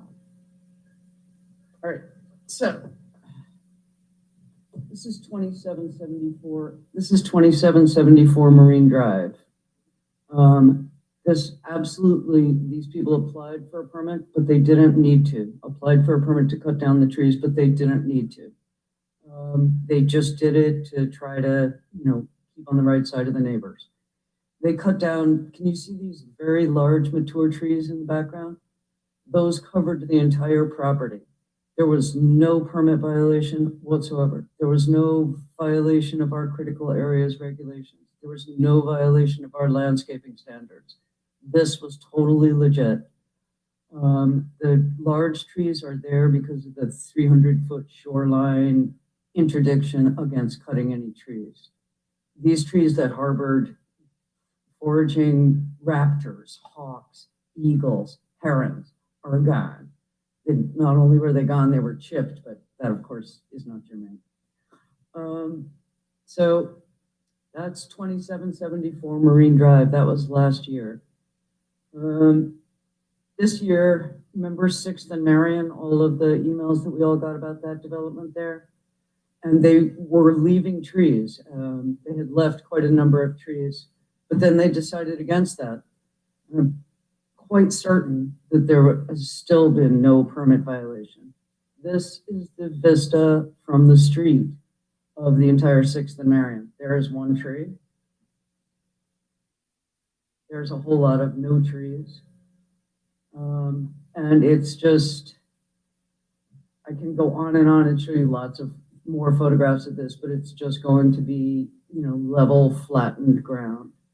So I think we should be living up to our ideals, of the things that we say that we want to be as a city, that we want to have an urban forest, that we believe in the climate crisis is real, and that trees are a self-sustaining energy system that will keep our city warmer in winter and cooler in summer. And that we should be fostering them, not assuming that they're just going to keep, that they will always be there. So I'm going to stop being impassioned because I've been impassioned for a minute. The specific proposal is to have you work with legal for you to rewrite chapter 20.14 and 20.50. Yeah. What you think would basically help and then bring forth. Okay. No, I don't want to do what I think would do it. I want to look at a number of different regulations around here, or I want council to think about excluding me, which I'm totally okay with, and hiring a consultant to make sure that our performance standards and design standards actually fulfill the intent of our comp plan, our strategic priorities, and our council goals and priorities. Okay, fair enough. I'll just say the motion brought forth was to approve you working for this, but okay. But yeah, Mr. Jackson, you want to tell us the lift is required on the DCD and the regulations and all the hurdles? Happy to. So anytime you change Title 20, which the landscaping chapter and the critical area ordinance are located in, anytime you change Title 20, it needs to go through the Planning Commission workshop, and a public hearing. In addition to that, we need to go through additional noticing and review with the Department of Commerce and SEPA review. We're in the middle of our 2024 comprehensive plan update. We are following that update process. So this would be in parallel to that. So we're currently working with the Planning Commission, Department of Commerce, and going through the SEPA process. So this would be an additional effort. We're currently working through the comp plan process, and then after that is adopted, we will then transition to the zoning code. So we'd be happy to take these comments at that time and work with the public. With every comprehensive plan update and zoning code update, we do incorporate comments from the Squamish Tribe Department of Commerce and the Department of Fish and Wildlife. We'll be doing that with this update as well, just as we did in 2016, just as when we updated the critical area ordinance in 2021. Any other comments or questions from council? Anna, do you want to? Okay. Well, I'll just say I really appreciate you putting attention on this. I don't want to discount that at all, and for showing the importance of making sure this does get updated. My main worry, though, is that if, as written, it's specifically, having you go off and basically make recommended changes, and then if there's no staff or anyone else, versus hiring a consultant. Either way, I'm seeing no bandwidth to force this through at the moment, if that makes sense. If DCD doesn't have this staffing and other people will comment and put input on this, that makes sense to me. So I don't really support this at the moment moving forward. I got that. Okay, I know, yeah. But for those reasons, right? It's not that I don't think this is important. Other than value you're looking at it, but I think we need more public input and we can't do it ad hoc. I'd just like to ask first, before you go, Eric, what's the, for example, in the landscaping standards, you refer to the American Association of Nurserymen. I believe that's its name. And that's been defunct for 10 years. So you can't even change that. I appreciate that being pointed out, and we're really looking forward to updating the code once the comp plan is finished. Okay, so I guess I'm truly trying to understand this because I used to write land use regulations and they did not have to go through the Department of Commerce and the Department of Fish and Wildlife. And that was just across the water in King County. So I'm trying to I'm honest to gosh, Garrett, even though it's late, my voice is getting creaky. I'm truly trying to understand why here we can't do that.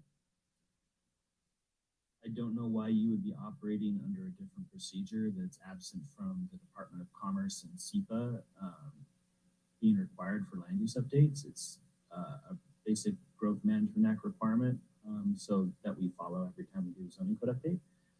So I can't speak to your experience, but I know how that we update our code. Well, then if any of you have any comments, I'm going to kind of go with silence agrees with Jeff. I'll go for it. I'll look for, any other questions, comments, but we need 4 thumbs up for this to move forward. Yeah, Denise. I sense that this is a deep area to get into. And the main comment I have is that none of us around this table, despite our background and our expertise, are necessarily the expert in a matter at hand. And I also think it gets us really into the weeds when we start doing what I would consider truly staff work with direction. If we're concerned about urban forests and keeping trees, which I am. There's an urban forest in East Bremerton that I was just talking to people about today. Then that needs to come through in our goals and priorities.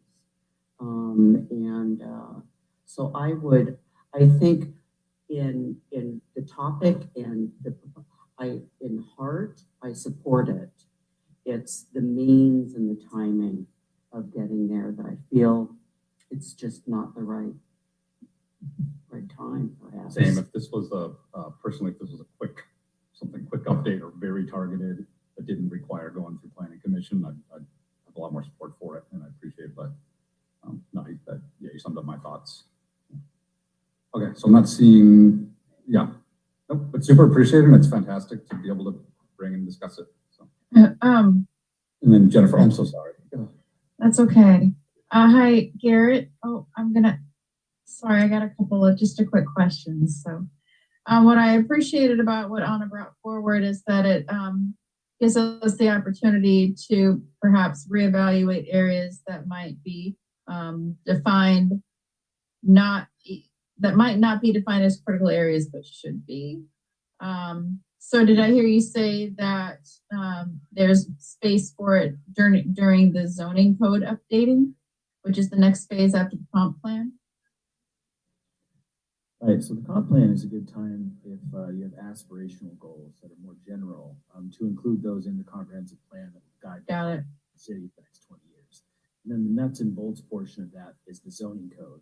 And we'll tackle those kind of the aspirational goals will turn into more nuts and bolts, finite regulations with the zoning code after the comp plan's adopted.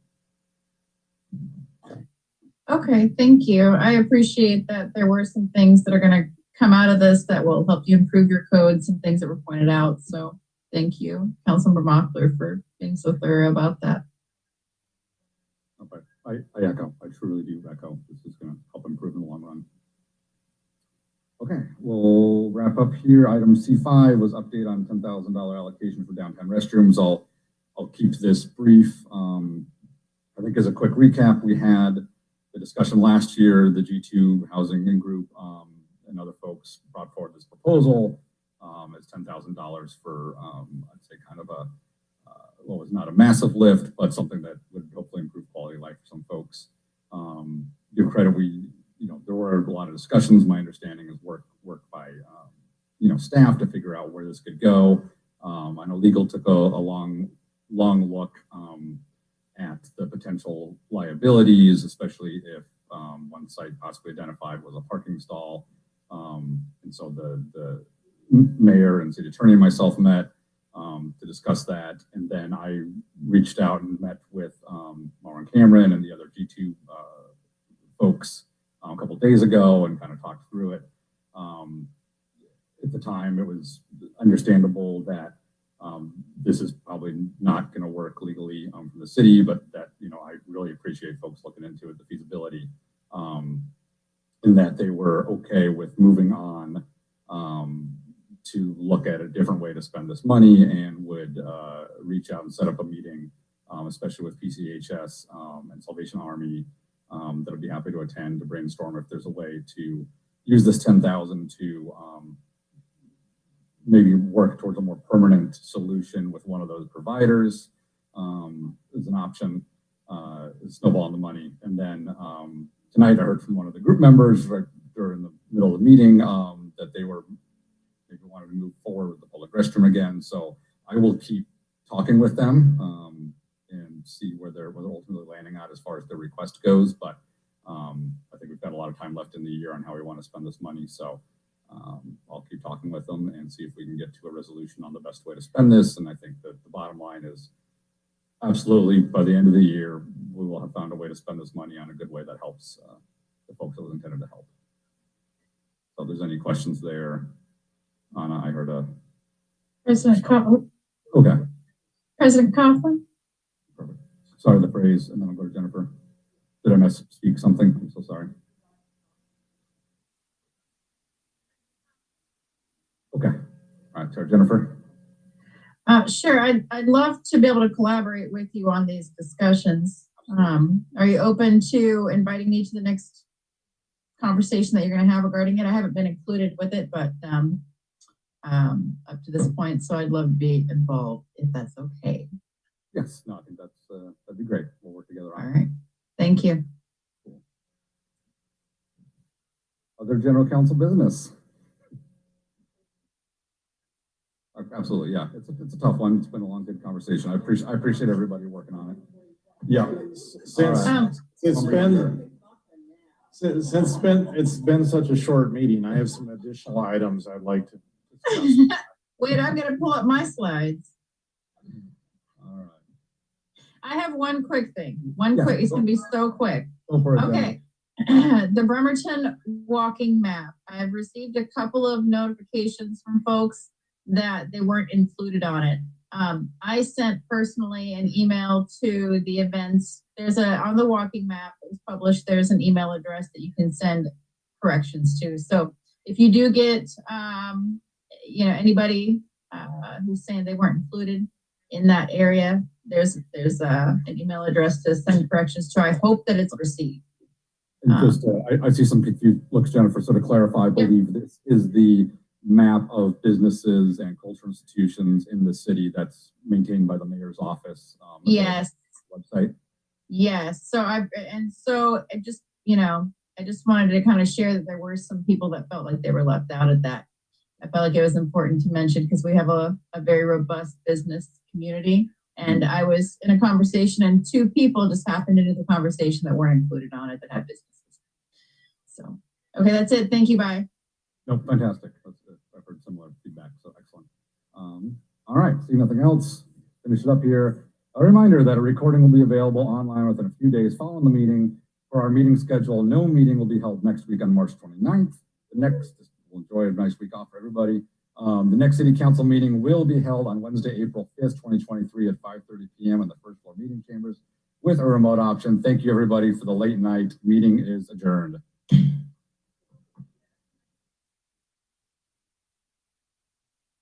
the same day? Wow, nice. Wow. Yeah.